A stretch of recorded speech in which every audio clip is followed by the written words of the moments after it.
오늘은 제가 강의를 시작하기 전에 오늘 오전에 우리가 좀 토론한 천년왕국에 대한 문제와 그 다음에 70주일 예언 490년년에 대해서 잠깐 좀 설명하고 언급을 한 다음에 오늘 제 강의에 들어가도록 하겠습니다. 지금 우리 목사님께서 기도해 주신 대로 우리는 이 사람들의 학설, 이렇게 저렇게 가르치는 학설에 매여서 우리가 성경이 어떻게 말씀을 하고 있는가를 잊어버리는 경우가 참 많이 있습니다. 그래서 우리가 이런 문제에 있어서 사실은 과거주의, 미래주의, 세대주의, 또 어느 학자의 가르침, 어느 책, 또 누가 말한 거 이렇게 하기 때문에 자꾸 우리 마음 가운데 혼돈을 느끼는 것입니다. 그래서 제가 부탁드리는 것은 성경으로 돌아가자고 하는 것입니다. 여러분, 그렇게 이 학문적인, 학자적인 또 어떤 학파적인 가르침에 자꾸 우리가 얽매이면 참 혼돈됩니다. 정말 혼돈스러운 세상에 살고 있습니다. 그래서 여러분, 사실 천년왕국, 천년기, 예수님께서 재강림하신 다음에 어떤 일이 있는 것인가, 천년이 하늘에 있는 것인가, 땅에 있는 것인가, 죽은 자들은 그때 어디가 있는가, 의인들은 어디에 가 있을 것인가 하는 이런 것들에 대해서 성경을 찾아서 거기에 있는 말씀 그대로 한번 읽어보시면 큰 문제가 사실은 전혀 없습니다. 한번 이렇게, 그래서 누가 어떻게 말한다, 누가 어떻게 가르친다, 어떤 책, 어떤 학파, 무슨 주의, 그렇게 하시지 말고 한번 하나님께 기도하신 다음에 겸손한 마음으로 성경을 펴서 이게 어떻게 된 것인가 하고 그것을 이 앞뒤를 잘 살펴서 문맥을 읽어보세요. 그러면 하나님께서 우리에게 상식을 주시고 합리적인 논리를 주셨기 때문에, 또 우리가 배운 사람들 아닙니까? 이게 펴서 보면 다 깨닫고 알게 되어 있습니다. 그러면 이 세상의 주의, 학파, 무슨 학자를 뛰어넘어서 하나님의 말씀의 단순함과 그 지혜를 받아서 우리가 가르침을 우리 마음속에 정립시킬 수가 있습니다. 그럼 걱정하시지 마십시오. 그럼 읽어보시면 되는 것입니다.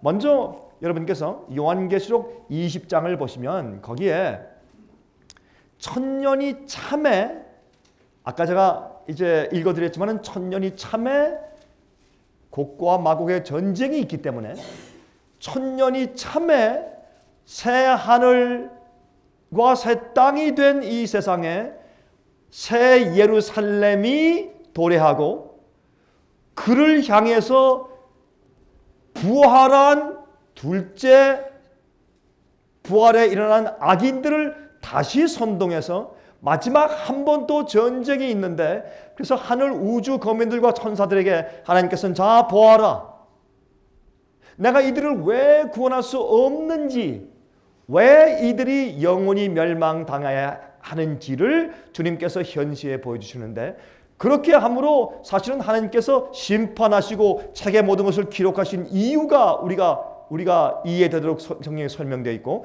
그 다음에 또 왜 둘째 부활이 필요한가, 왜 악인들을 하나님께서 일으켜서 또 보여주시는가, 이런 모든 것이 하나님께 대한 오해가 풀어지기 위해서 심판하시는 사업에 다 포함된 것을 우리가 이해하게 되는 것입니다. 그러므로 제가 말씀드린 것처럼 우리는 그저 이 세상에서 우리가 용서받고 우리가 구원받고 그것만 하는 것이 아닙니다. 그거는 너무 제한된 이해입니다. 우리 이 지구의 구원은 이 지구에만 한계된 것이 아니라 이 죄의 출발과 반역의 시작은 하늘에부터 있었기 때문에 우리 이 지구를 구원하시고 구속하시는 것은 온 우주를 포함한 것이요, 누명을 쓰고 오해받고 있는 하나님의 성품과 주님의 공의성을 드러내고 변호해드리는 문제가 그 속에 포함되어 있는 것입니다. 그래서 사실은 하나님이 정말 어떠한 분이냐, 하나님이 정말 공의로운 분이냐, 하나님께서 정말 사랑이시냐, 왜 사랑이시냐, 주님의 심판은 정말 의롭고 공정한 것이냐, 온 우주가 영원토록 하나님을 정말 신뢰하고 섬길 수 있는 것이냐, 마귀가 고소한 것처럼 하나님은 독재자냐? 우리 이 피조물들을 얽어매서 당신의 종과 노예를 삼아서 이렇게 부려먹고 저렇게 부려먹고 당신 마음대로 하시고 당신이 이거 해라 저거 해라 명령하시는 그런 분이냐? 아니면 정말 사랑으로 우리 피조물을 창조해서 우리의 사랑과 우리의 행복과 우리의 평안을 위해서 우리를 존재케 하신 분이냐? 이런 것을 전부 드러내게 하기 위한 그런 일들이 포함되는 것입니다. 그래서 우리 지구의 구속은 단지 우리의 구원만이 아니라 하나님의 누명을 벗겨드리고 하나님의 성품을 밝히 드러내는 일이 더 중요한 것입니다. 한번 생각해 보십시오.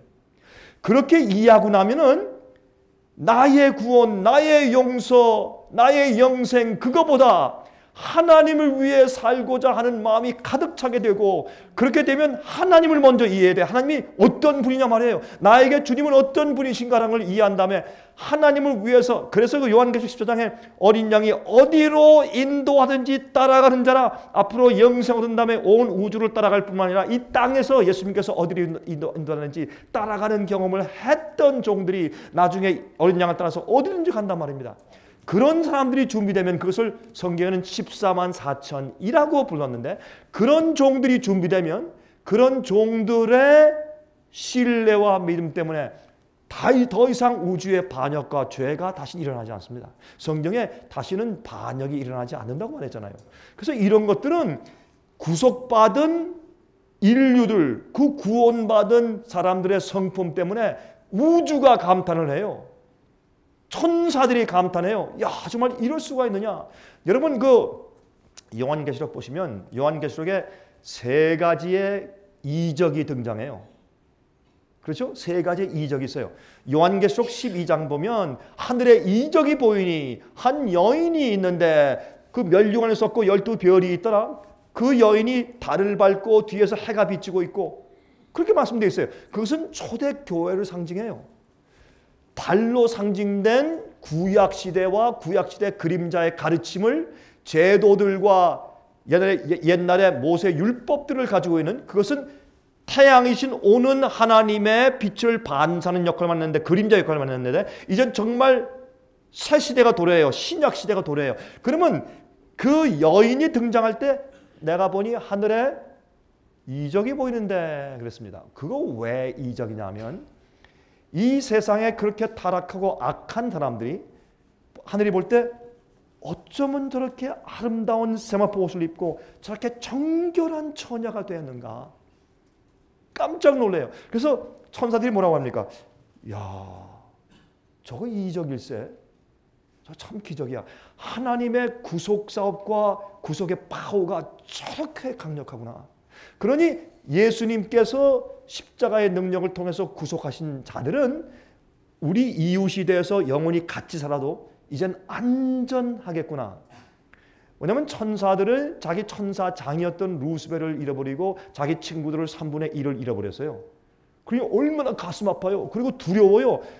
이거 잘못해서 아무나 들여왔다가 이거 앞으로 또 반역이 생기면 어떻게, 또 이상한 원수가 생기면 어떻게 하는 그런 두려움과 불안함이 사실은 하늘에 있을 것입니다. 그러나 하나님께서 이 당신께서 구원하는 교회와 백성들이 어떠한 자 하는 것을 다 보이시기 때문에 하늘이 놀라서 정말 이적이로다 그렇게 하는 거예요. 그 다음에 또 이적이 뭔지 아세요? 똑같은 12장에 보면 하늘에 다른 이적이 보이니 붉은 용이, 마귀가 보여요. 마귀들은 기적이에요. 그런 줄 아세요?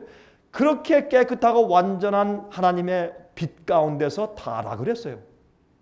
그 사랑의 하나님의 현시 앞에서 그가 반역을 했습니다. 그것도 기적이요. 어떻게 저럴 수 있냐면, 저렇게 악한 데서 구원받은 하나님의 교회와 백성들 볼 때 참 기적이로다 그러는데, 또 반대로 그렇게 깨끗하고 완전한 하나님의 사랑과 빛 가운데서 반역한 마귀가 보이니, 야, 저것도 이적이다. 그래서 두 가지 이적이 계시록 기록되어 있잖아요. 세 번째 이적이 뭡니까? 요한계시록 15장 보면 7 대접 가진 천사가 뭐래요? 7 재앙을 부어요. 그래서 하나님의 심판과 재앙, 악인들을 죽여 없애시고 재앙을 부으시는 거, 하나님께서 사랑으로 보호하시다가 당신의 손길을 거두니까 그만 이 세상에 재앙들이 막 떨어지는데 굉장해. 그것도 뭐예요? 이것도 기적이다. 어떻게 하나님 사랑의 하나님께로부터 심판이 임하고 일곱 재앙이 다 임하느냐? 그것도 기적이다. 이렇게 되어 있어요, 성경은. 그러므로 사실 하나님께서 말이죠, 우리 인간들을 이 땅에서 구속하신 것을 보여주시는데, 그렇죠? 그 일의 일환으로 둘째 부활이 있어야 하며, 악인들을 보여주시고 하나님께서 그들을 태워서 멸하시고 없애실 필요성에 대해서 온 우주가 동의하도록 다 볼 수 있도록 하신다는 겁니다. 그런데 그 일이 언제 있냐면 제일 처음에 예수님께서 강림하시고 천사가 그 마귀 영을 붙잡아서 1000년 동안 가두고 다시는 미혹하지 못하게 했다가 1000년 후에 다시 잠깐 놓이는데, 그래서 성경은 1000년이 참에 마귀가 또 곡과 마곡을 또 미혹하여 하나님의 진을 공격한다고 되어 있습니다. 곡과 마곡은 1000년 동안 계속 살아오던 사람들이 아니라, 이것이 세대주의의 생각이죠. 그걸 제가 이제 잠깐 설명드리겠습니다. 살아오는 사람들이 아니라 아무것도 깜깜하게 황폐되어 없던, 왜 주님의 백성들 의인들은 첫째 부활에 일어나서 예수님과 함께 왕노릇하니까, 그때 예수님께서는 보세요, 데살로니가전서 4장을 보면 주 안에서 잠자는 자들이 먼저 일어나고 살아있는 자들이 그들과 연합하여, 누가 먼저 가는 것이 아니라 그들이 합하여 공중에 끌어올려 공중에서 주를 만나서 하늘에 승천한다고 말씀되어 있기 때문에, 그래서 하늘에 승천해 갈 것을 우리가 믿지 않습니까? 그러면 그렇게 해서 이 말을 서로 위로하라 했기 때문에 예수께서 이 땅에 강림하실 때 1000년기 동안의 의인들은 하늘에 올라가 있다는 것이 너무나 분명해요. 그것을 우리가 믿지 않으면 성경에 있는 큰 부분을 무시하는 것이니까. 그러니까 첫째 부활에 일어난 의인들은 하늘에 올라가서 예수님과 함께 왕노릇하고, 그건 심판하는 경험이죠. 그 다음에 1000년기 동안에, 그때는 악인들은 땅 속에 있고, 그 다음에 이 땅이 황폐해서 일곱 재앙으로 황폐해진 깜깜한 세상에 그냥 황폐된 채로 있고, 1000년이 참에 이 땅에 아무도 없다가 1000년이 참에 갑자기 곡과 마곡이 생기는 것은 둘째 부활, 악인들의 부활을 통해서 많은 사람들이 갑자기 생기니까, 그때 만국을 미혹하지 못하고 있던 마귀가 갑자기 자기 부하들을 보고 또 미혹해서 하나님과 전쟁을 다시 한번 일으키는데, 그것은 하나님께서 왜 이들을 구원할 수 없었는지를 보이는 것이라고 재차 말씀을 드리는 것입니다.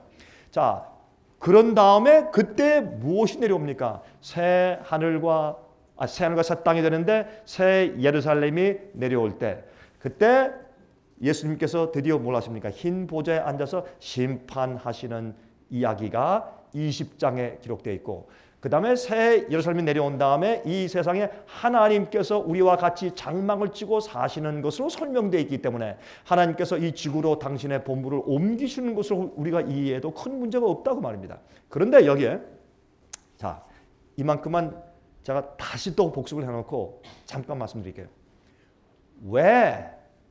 왜 오늘날 많은 사람들이 천년 왕국을 이 땅에 있는 것으로 해석을 하고, 그렇게 하기 위해서 먼저 무엇을 생각하느냐 하면 7년대 환란을 생각하는 것입니다. 그렇죠? 왜 그런지 잠깐 설명을 드릴게요. 성경은 요한계시록에 바벨론의 포도주로 인하여 왕들과 백성들이 취하여 비틀거린다고 말했습니다. 여러분, 이 진리는 구슬 같아서 한 줄에 쭉 끼어있기 때문에 그 가운데 몇 개를 뜯어버리면 몽땅 다 주르르 떨어지게 되어 있어요. 그래서 진리는 고리를 연결해서 전부 다 성경적이고 진리는 완전한 것이에요. 진리는 유다에서의 말씀하기를 하나님께서 성도에게 주신 진리를 너희가 지키라 그랬어요. 진리는 서서히 발전되고 발달되어 온 것이 아닙니다. 성경에 하나님께서 성도에게 단번에 주신 진리라고 성경은 말했어요. 진리는 서서히 학자들이 연구하여 점점 알아낸 것이 아니라, 진리는 예수님께서 원래 우리에게 한 번에 단번에 딱 주신 것이에요. 그것을 지키라 그랬어요. 여러분, 그러므로 이것을 어떻게 해요? 중세기 때 교황권이 자꾸 다른 것을 가져 들어와서 혼돈하게 만들어놨습니다. 사람이 취해서 비틀거려요. 여러분, 요즘에는 취중 운전을 그 알아보기 위해서 불어 그러죠. 한국엔 딸이 되고서 불어. 옛날에 그거 있기 전에는 취주운동을 어떻게 검사했습니까?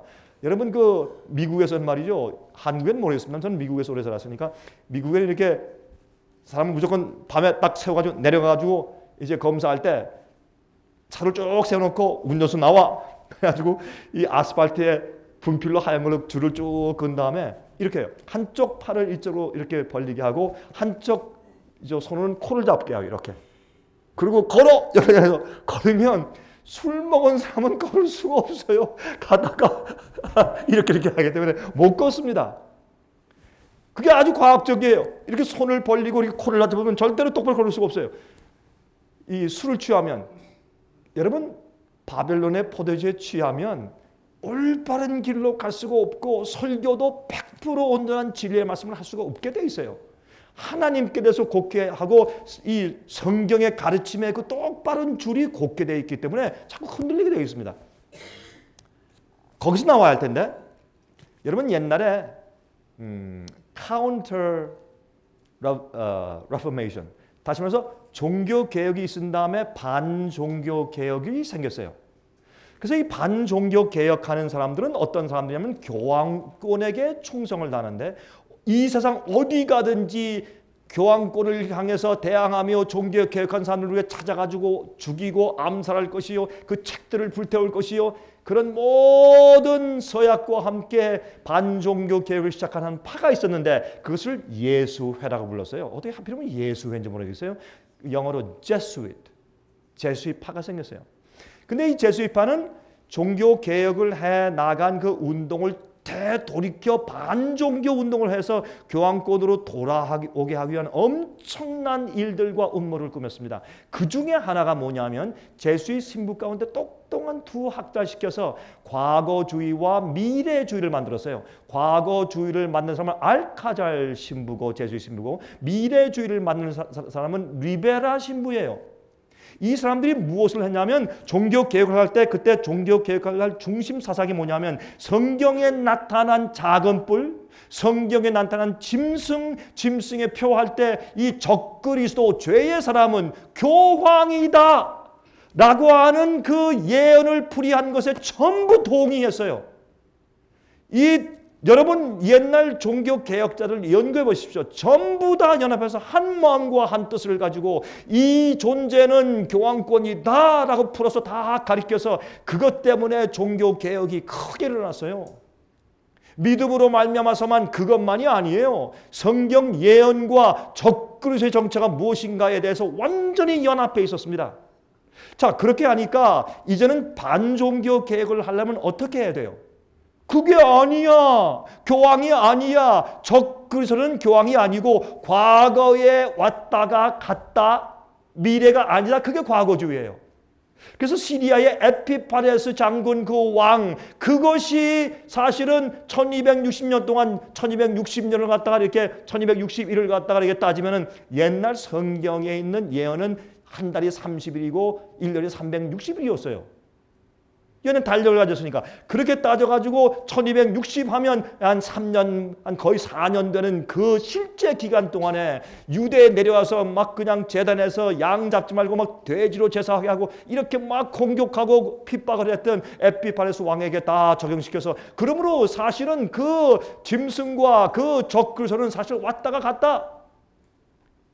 이렇게 적용시키는 것이 과거주의의 예언 해석 방법이기 때문에 그것은 반종교개혁으로 교황권을 지목했던 것을 갖다 살짝 돌려가지고 과거에 일어난 일이야 라고 반종교개혁을 했단 말이에요. 그러면 그거는 사실은 우리가 그거 아니야라고 그거 우리가 그 반박하기 참 쉬운데 하나는 말이죠. 기가 막힌 머리가 좋은 학자 리베라 제수의 신부가 뭘 만들었냐? 미래주의를 만들었어요. 이것이 참 무서운 겁니다. 그 미래주의가 그래서 이 교황에게 지목했던 우리 선조들의 정확한 예언 해설을 다 흩뜨려 뿌리고 아니야 앞으로 오는 미래에 나타날 어떤 폭군인데 독재자가 올 것이다. 요즘은 어떻게 해요? 그 독재자가 지금 세상의 어느 나라에 아랍 국가에 아니면 중동 지방에 또 어디에 지금 이미 태어나서 자라고 있다. 곧 나타날 것이다. 그런 얘기 들어보셨습니까, 여러분? 많이 들어보셨죠?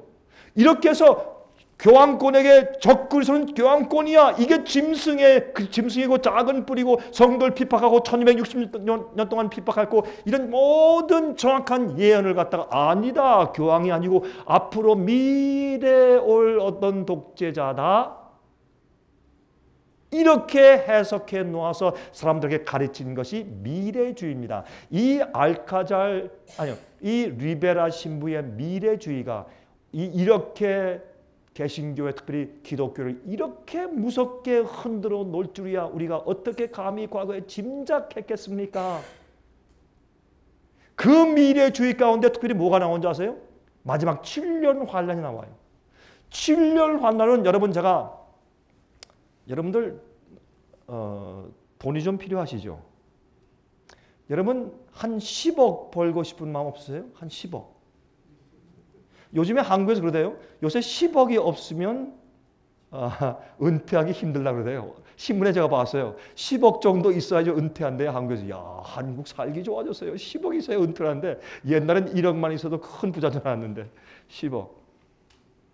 제가 좀 우스운 얘기지만은 여러분 10억 벌고 싶으면 간단해요. 성경에 7년 환란에 대한 말세 7년 환란에 대한 이야기가 있으면 찾아오세요. 제가 10억 드리겠습니다. 간단하죠? 얼마나 쉬워요. 여러분 다른 거 하지 말고 그거 먼저 하시면 여러분 자신 있으면 해보세요. 그럼 10억 드릴 테니까. 성경에 앞으로 오는 7년 환란에 대한 예언은 전혀 없고 근거 없는 이야기입니다. 근데 그걸 얘기할 때 어떻게 얘기하는 줄 아세요? 다 펴세요. 다니엘서 7장을 좀 펴시기 바랍니다. 몇 절만 좀 읽어보겠습니다. 다니엘 7장을 다 펴세요. 7장 24절부터 있는 말씀을 좀 읽어드리겠습니다. 여러분 10억을 상금을 타시려면 이거 조금만 읽어보시는 게 좋지 않겠어요? 요즘 한번 읽어봅시다. 자, 24절부터 다니엘 7장 24절인데 이거는 70주일 예언이죠. 이렇게 말씀되어 있어요. 다니엘 9장이죠. 다니엘 7장이 아니고 저 말이 헛나왔습니다. 다니엘 9장 24절 보십시오. 이것이 이제 이 70주일에 대한 490년에 대한 예언인데 우리 한번 보십시다. 내 백성과 내 거룩한 성을 위하여 얼마로? 70일에로 기한을 정하였나니 근데 이 70일에 490년에 대한 이 예언에 여러분 성경의 1일은 성경 예언에서 1년으로 해석하는 건 아시죠? 그렇죠?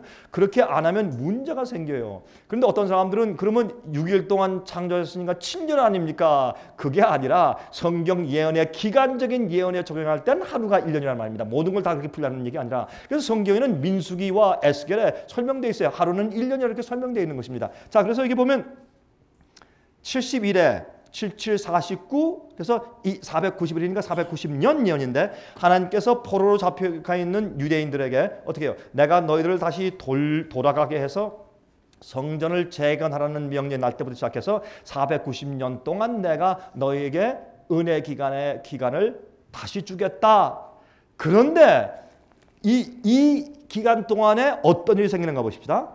허물이 마치며 죄가 끝나며 죄악이 영속되며 영원한 의가 드러나며 이상과 예언이 응하며 또 지극히 거룩한 자가 기름 부음을 받을 것이라. 자 보십시다.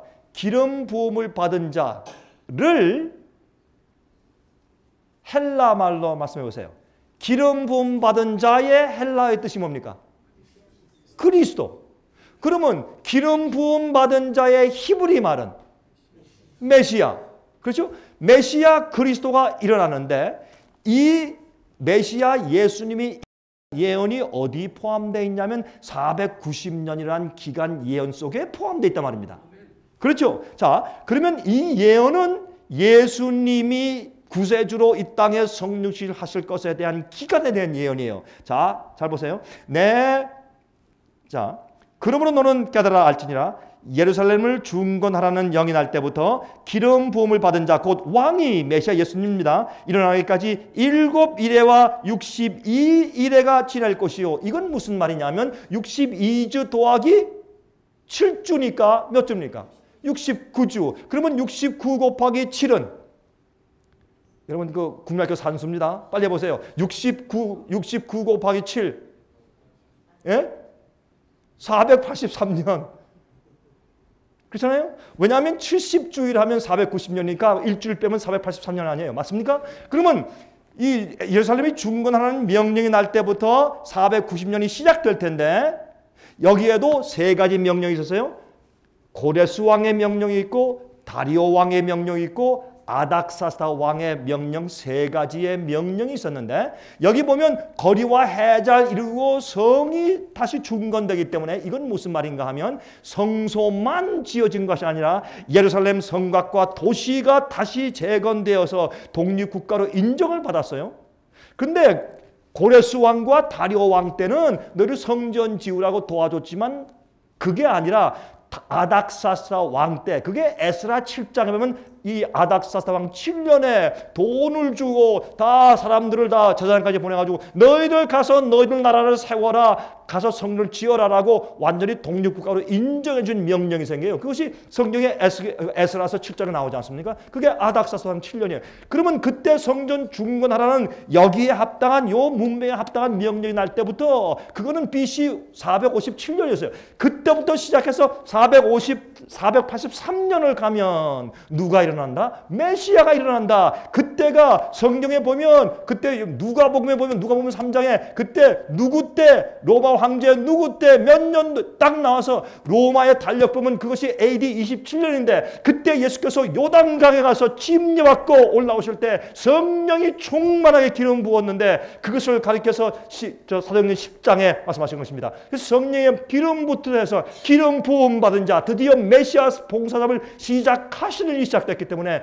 AD 27년에 다시 말해서 성전 중건하는 명령이 날 때부터 아닥사스다 왕 7년부터 계산해서 483년 이후에 AD 27년에 예수님이 침례받으시며 메시아로 정식으로 이제 등장하시는 모습, 성령의 기름이 충만히 부어진 모습이 있었단 말이에요. 얼마나 기가 막힌 예언이에요. 그 다음에 보세요. 이렇게 이루어진 다음에 그 다음에 보십시다. 자, 저 뒤에 보시면 자 26절에 62일 후에 7주 그 다음에 또 62주 7주라는 말을 한 이유는 77, 49, 49년 만에 성전을 중건하는 일이 생기기 때문에 7주라는 말을 먼저 해요. 그 다음에 또 그 이후에 62주를 지난 다음에 483년을 지나면 예수님 메시아가 일어났는데 보세요. 62일 후에 기름 부음을 받은 자가 끊어져 없어질 것이요. 예수님이 돌아가시는 메시아가 죽는 일이 나오네. 그게 어떻게 됩니까? 저 뒤에 보시면 이렇게 설명을 했어요.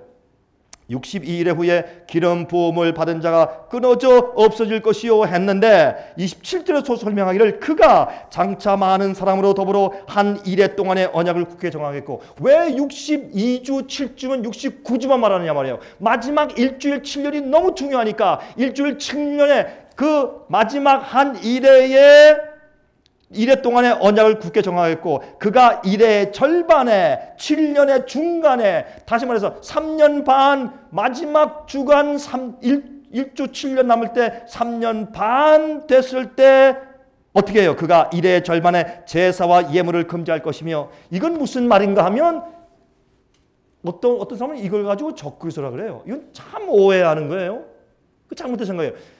예수님께서 십자가에 돌아가심으로 성소 봉사에 드리던 제물과 예물을 드려서 용서받는 양을 끌고 가고 염소를 끌고 가는 그 일을 폐하셨어요. 왜? 실제 예수님이 실제 6월절 어린 양으로 오셔서 십자가에 우리 죄를 지시고 돌아가셨으므로 더 이상 양을 끌고 가는 성소의 제물과 예물이 더 이상 필요 없어요. 그것을 폐하셨어요. 자, 그러면 그 언제? 마지막 주간의 절반에. 그래서 AD 27년도에 침례 받으시고 기름 부음 받으셔서 메시아 사업을 시작하신 예수님 그 봉사 사업에서 3년 반 만에 십자가 돌아가셨어요. AD 31년에. 그렇죠? 그걸 이거 설명하고 있어요. 그 다음에 나머지 3년 반이 있잖아요. 요때 재밌는 일이 생기는데 요때 이걸 가지고 미래주의를 푸는 학자들이 어떻게 했냐면은 이제 예수님이 십자가 돌아가셨을 때 한 세대가 끝났다. 성경 세대가. 그 다음부터는 이방인의 세대로 가기 때문에 이 긴 갭 티어리를 만들어 가지고 AD 31년 지난 다음에 그 다음에 나머지 3년 반 요거는 맨 마지막에 갖다 두는 것입니다. 어떤 판은 아예 여기에 예수님께서 가운데서 이제 재물을 패하고 예물과 그걸 패하시고 하는 얘기를 마지막 7년을 갖다가 예수님으로 적용하지 않고 이것을 마지막 시로 뚝 떼어가지고 69주만 딱 떼고 그 다음에 마지막 1주 7년은 마지막 시대에 쭉 갖다 적용시키는 것이에요. 그러니까 여러분 다시 말해서 세대주의라고 다 같은 아이디어를 가지고 있는 것은 아닙니다. 그래서 7년을 뚝 떼어가지고 그럼 보세요. 70주의 490년은 똑같이 진행돼야지 왜 480년 지난 다음에 뚝 띄어가지고 거의 2000년 지난 다음에 아무 적용도 안 하다가 마지막에 갖다 딱 두었어요? 그것이 7년 환란에 대한 해석입니다. 이건 전혀 근거가 없어요. 성경에 보면 이것은 마지막 시대, 그러니까 490년 전체가 예수님에 대한 얘기고 이스라엘 백성, 유대인들에 대한 은혜 기간을 더 연장하는 데 대한 이야기고, 그렇죠? 그래서 마지막 7년은 예수님의 십자가 중심으로 전 3년, 후 3년 얘기이기 때문에 예수님께서 십자가 돌아가신 다음에 또 3년 후는 거기에 계속해서 이루어져야 되는 예언이에요. 그러면 어떤 일이 있습니까? 예수님이 십자가에 AD 31년에 돌아가신 다음에 그래도 주님께서 계속해서 유대인들의 은혜 시간을 막지 않고 계속 붙드시고 호소하시고 눈물을 흘리셨어요. 그런데 3년 반 후에 어떻게 했어요? 스데반을 돌려쳐 죽임으로 이제는 정말 이 교회적으로 하나님의 예언과 메시아를 거절해서 그들이 인을 박았어요. 자기들이 나중에 사도 바울이 말해서 바나바와 너희가 거절함으로 우리는 이제부터 할 수 없이 이방인으로 인에게로 가느니라. 사도행전 14장. 이런 일이 이루어져서 스데반을 돌려쳐 죽일 때 스데반이 천사의 얼굴처럼 환하게 빛나니까 그들이 스데반의 얘기를 듣다가 너무 분해서 어떻게 이를 갈면서 달려서 악마 같은 모습으로 달려가서 돌로 쳐 죽였단 말이에요. 그러므로 이스라엘 백성들이 선택된 민족이고 선택된 교회의 운명을 스스로 끊었단 말이에요. 그때. 그게 언제예요? 그것이 예수님의 십자가 돌아가신 이후에 3년 반 후에 AD 34년이요. 그때 은혜 시간이 끝나고 더 이상 그들을 주님께서 성령을 음성을 듣지 않기 때문에 더 이상 그들을 선택된 민족과 교회로 사용할 수가 없게 되어버렸어요. 그렇게 돼버린 예수님의 생애를 전후로 끝에 다 마무리 지어진 그 예언을 왜 마지막에 7년 뚝 떼어가지고 마지막에 갖다 놓느냐고. 이게 교황권이 반종교 개혁을 하기 위해서 꾸며놓은 미래주의의 장난이요. 거기에 우리가 다 놀아나가지고 지금은 말이에요. 옛날에 종교 개혁한 우리 선조들은 그게 아니라고 다 설명해 놓았는데 제수이들이 다 들어와서 그걸 살짝 다 바꿔놓고 옛날 책들 훔쳐다가 전부 다 불태워버리고 다 없애서 거짓 이 미래주의를 전부 퍼뜨려버리니까 오늘날 기독교의 많은 사람들이 그게 그런 모양이다 라고 적그리스도 앞으로 오는 어떤 독재자다 이렇게 믿게 돼버리단 말입니다. 여러분 7년 환란 얘기가 있으면 성경적으로 찾아오세요. 저한테. 얼마요? 10억. 여러분 하늘이 무너지고 두 쪽이 나도 제가 말씀드린 이것은 진짜예요. 이게 진리예요. 그러므로 우리가 바뀌었어요. 변질됐어요. 성경적이 아닌 걸 우리가 받아들이고 그렇게 믿기 시작했어요. 아닙니다. 그거 아닙니다. 자, 그만큼만 할게요. 그래서 천년왕국도 이게 다 연결되어 있고 지옥불 그것도 아까 설명한 그거 다 연결되어 있는 여러분 전부 다 연결되어 있어요. 고리가. 그래서 천년왕국을 갖다가 이 지구상에 있고 나중에 어떻게 예수께서 오신 다음에 이 독재자가 왔을 때 7년 환란 동안에 어떻게 해요? 그 전에 제일 먼저 어떻게 해요? 의인들은 다 들려서 휴거당에 비밀 휴거로 올라가고 악인들만 남아서 환란당하고 그때 적그리스도가 핍박하며 고통을 줄 때 그때 또 회개하는 악인들이 생기고 여러분 그러면 어떻게 되는 거예요? 은혜 시간이 끝난 다음에 또 회개할 일이 또 있네? 하나님 말씀 말고 자기 마음대로 그런 걸 만들어 놓고 이런 일들이 자꾸 생긴 거예요. 이제 그만하겠어요. 이렇게 나가면 또 1시간, 2시간 가니까. 그러니까 하나 부탁드리겠습니다. 이번에 이 세미나에 오신 여러분들께는 우리가 이 문제를 설명하고 70주일 문제 설명하고 비밀 휴거설에 대한 것을 설명하고 미래주의와 과거주의를 설명한 조그만 소책자들이 우리한테 있어요. 저희에겐요. 소책자, 월간지, 책 책들, CD, DVD들 사실 우리가 없는 게 없습니다. 여러분 성경을 연구하시다가 내가 이런 건 좀 궁금합니다. 그러면 전화하세요. 그냥 보내드릴게. 그래서 여기 오신 분들에게는 우리가 주소 등록 안 하신 분들은 등록하십시오. 그래서 여러분 주소로 우리가 여러분 집에 가신 다음에 그것을 다 보내드리도록 하겠습니다. 그럼 집에서 읽어보세요. 그러면 제가 채 다루지 못하고 설명하지 못한 많은 부분이 그곳에 있는 것을 통해서 발견하게 되실 것입니다. 여러분 그것이 그래서 청년 왕국은 중요한 것은 20장, 21장, 22장을 보면 아까 말씀드렸지만은 천년기 동안엔 누가 여기 지구상에 없어요. 이 지구상에 여전히 누가 있다고 하면 그게 말이 성경 앞뒤가 맞지 않기 때문에 그렇게 해석할 수가 없어요. 아무도 없고 황폐되어 있어요. 마귀하고 악한 천사만 붙들려 있어요. 그러면 의인들은 하늘에 가 있어 천년을 있고 천년이 참의 둘째 부활 설명한 것처럼 둘째 부활이 필요해서 악인들이 부활하면 그때 마귀가 신이 나서 한 번 더 미혹하고 공격할 때 하늘에서 불이 내려와 그들을 소멸하는 것입니다. 이렇게 하면 그 다음엔 새 예루살렘과 함께 이 지구상이 새 하늘과 새 땅이 되어서 하나님께서 에덴 동산으로 이 땅을 다시 재창조하시는 것이죠. 그것이 그 다음에 이 땅에 하나님의 보호자가 있으면서 거기에서 생명 강이 흐르고 생명 과실이 있고 이 땅이 완전히 회복돼서 사람이 거기서 거하게 되는 것이 예수님 재림 이후에 20장, 21장, 22장의 순서적인 예언이에요. 그러면 아주 간단하게 이해되는데 이것을 과거주의, 미래주의, 무슨 세대주의 따지지 말고 성경에 있는 그대로 하면 20장, 21장, 22장을 한번 이렇게 쭉 읽어보세요. 단순하게. 그러면 그대로 풀리니까. 자, 그것만 부탁을 드리고 그래도 마음 가운데 의문이 계신 분들을 위해서 우리 책자를 보내드리기로 제가 약속을 하겠습니다. 그럼 비행기에 내릴 때 어떻게 내립니까? 관제탑의 명령을 받죠. 그렇죠? 얼마 전에 말이죠. 얼마 전에 제가 이제 미시간 주에서 미국 사람들의 야영회에 가서 이제 제가 초청을 받아서 이제 강의를 하고 돌아오는데 디트로이트에서 애틀랜타로 오는데 비행 시간은 1시간 반. 그 멀지 않습니다. 그런데 아침 일찍이 일어나가지고 그냥 그 디트로이트에서 한 1시간 반 떨어진 곳이니까 차를 빌려서 차를 다 운전해 가서 그 집회 다 하고 말씀을 전한 다음에 그다음에 또 아침 일찍 일어나가지고 또 차를 운전해서 다 와서 비행장에 또 맡기고 또 가서 이제 하니까 아침 일찍이 떠났죠. 제가 그 숙소에서. 그래서 다 해서 왔는데 다 와서 비행기를 타려고 기다리는데 비행기 타기 위해서 거기 라운지에서 한 1시간 또 거의 한 1시간 정도 기다렸죠. 비행기 타기 위해서. 그런데 한 5분 전에 타게 하더라고요. 들어갔어요. 앉았습니다. 그래서 비행기가 곧 떠나요. 근데 12시에 떠나는 것이 12시 5분 전에 떠나니까 야 오늘은 시간 잘 맞춘다. 참 고맙다.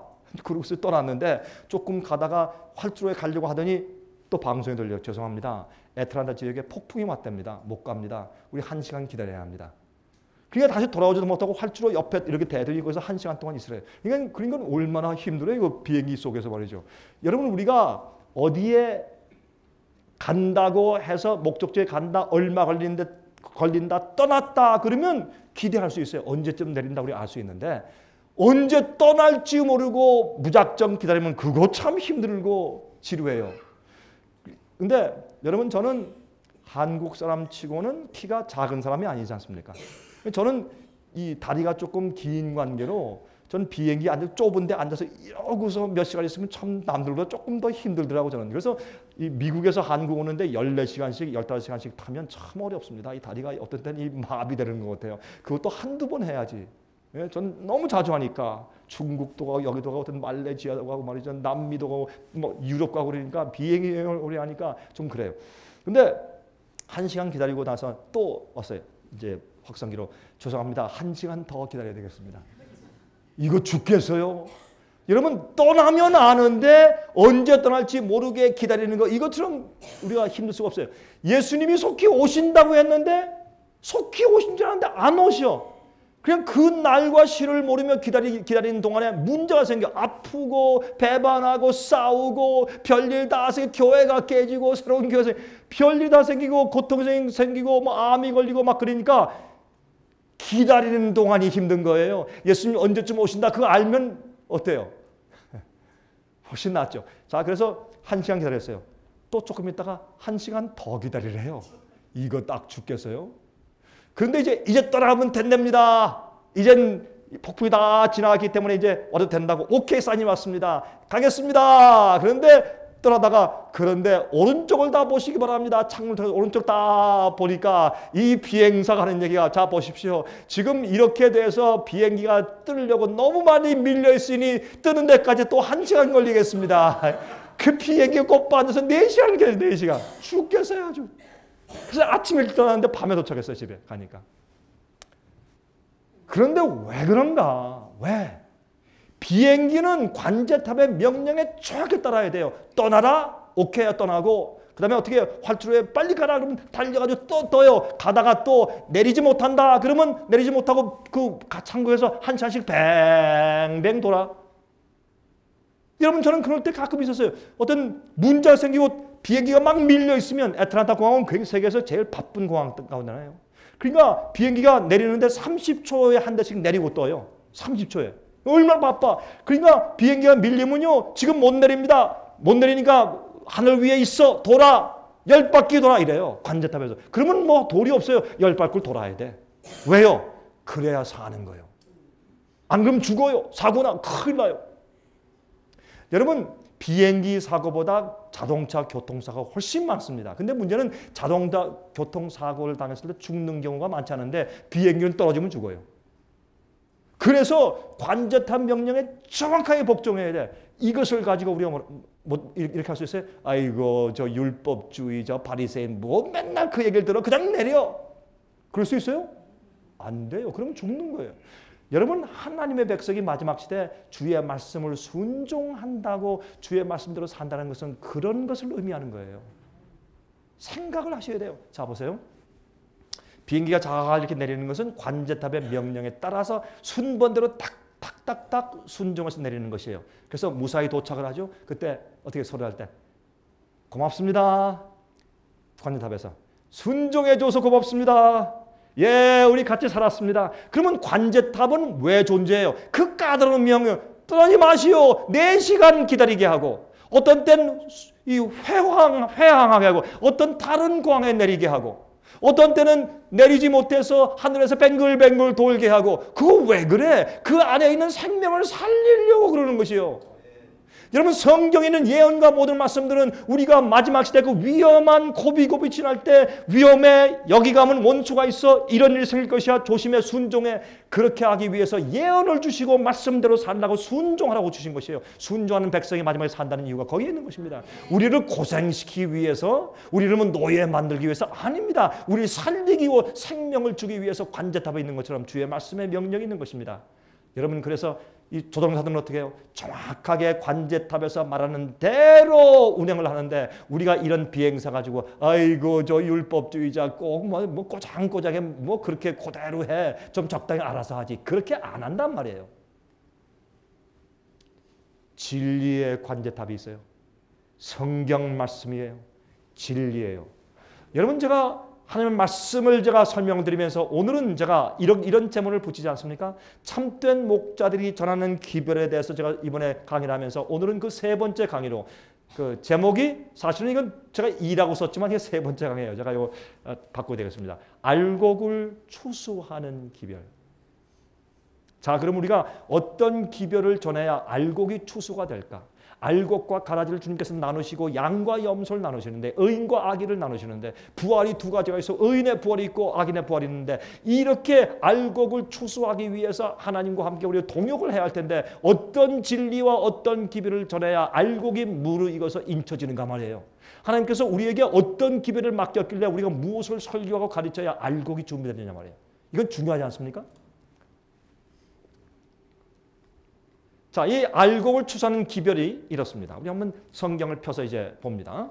자, 마태복음 13장 24절부터 30절까지 있는 말씀을 한번 읽어보겠습니다. 예수께서 그들 앞에 또 비유를 베풀어 말씀하시되, 천국은 좋은 씨를 제밭에 뿌린 사람과 같으니 사람들이 잘 때 그 원수가 와서 곡식 가운데 가라지를 덧뿌리고 갔더니, 우리가 진리만 가지고 있었는데 마귀는 몰래 사람들이 이 교회가 자는 동안에, 졸고 있는 동안에 살짝 오류에 가라지를 심었는데, 이렇게 하는 게 어떻게 해요? 500년, 1000년 동안 했으니까 우리는 어떻게 해요? 몇십 년 살다 죽으니까 알 수가 없어요. 서서히 조금씩 가라지를 뿌리고 자라게 했기 때문에 나중에 태어난 사람들은 이게 교회에서 말하는 이게 진리 모양이다 하고 그냥 다 따라가 버리게 되었단 말이에요.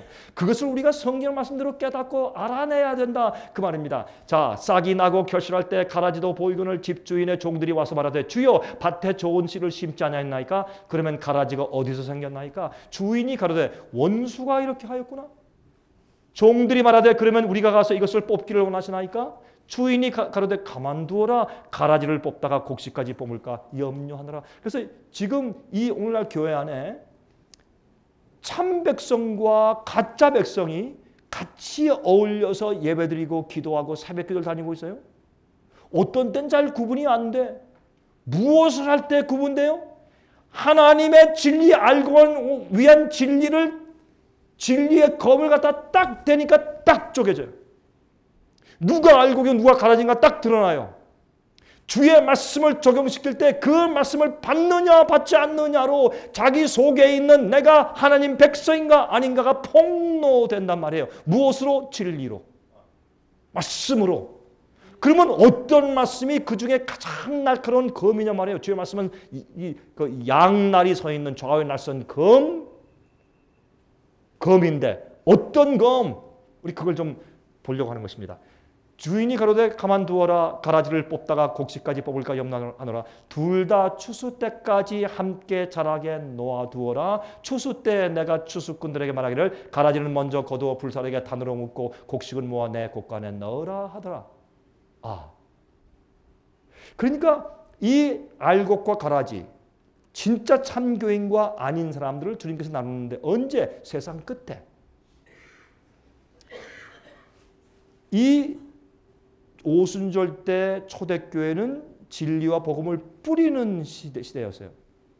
그게 거의 한 1900 몇십 년을 통해서 자란 다음에 지금 이 시대는 복음에 대해서 말씀의 씨앗이 뿌려진 마지막에 열매를 거두는 추수 때가 되었어요. 하나님께서는 언제 끝나시냐면 천국 복음이 모든 민족에 증거되기 위해서 온 세상에 전파되리니 그제야 끝이 올 것이라. 이렇게 생각해요. 하나님께서 이 세상에 있는 모든 사람들을 다 전도한 다음에 그 다음에 끝난다. 그것도 맞아요. 그렇게 이해하면 이런 면이에요. 마지막 시대 하나님께서 마지막 시대 다니엘서 22장에 다니엘아 말세에는 사람들의 지식이 증가하고 그 지식은 특별히 다니엘서를 이해하고 성경 예언을 이해하고 말씀을 이해하는 지식이 증가하는 것을 우선으로 생각해야 돼요. 두 번째 지식과 과학의 발달이에요. 또 두 번째 사람들이 빨리 왕래할 것이라. 여러분 요즘에 신종플루 원래 돼지 독감인데 돼지 키우는 사람들이 난리를 쳐가지고 돼지 독감 말을 빼버리고 신종플루죠. 아니면 H1N1. 여러분 H1N1은 미국에서 군사 기밀 부대에서 생화학 폭탄을 만들기 위해서 연구하던 균 이름이 H1N1이에요. 여러분 그래서 스와인 플루 돼지 독감이에요. 옛날에 있어서 약 3,000명을 죽였던 그 병균을 보유하고 있었어요. 그걸 갖다가 생물학 폭탄으로 뿌려가지고 사람들 죽이는 일에 하려고 준비하는 거예요. 에이즈도요. 원래는 군사실에서 만든 생물학 폭탄 가운데 하나였어요. 여러분 이런 것들을 또 얘기하면 또 한참 가니까 그렇게 지나가십니다. 자, 그런데 여러분 사람이 요즘에 말이에요.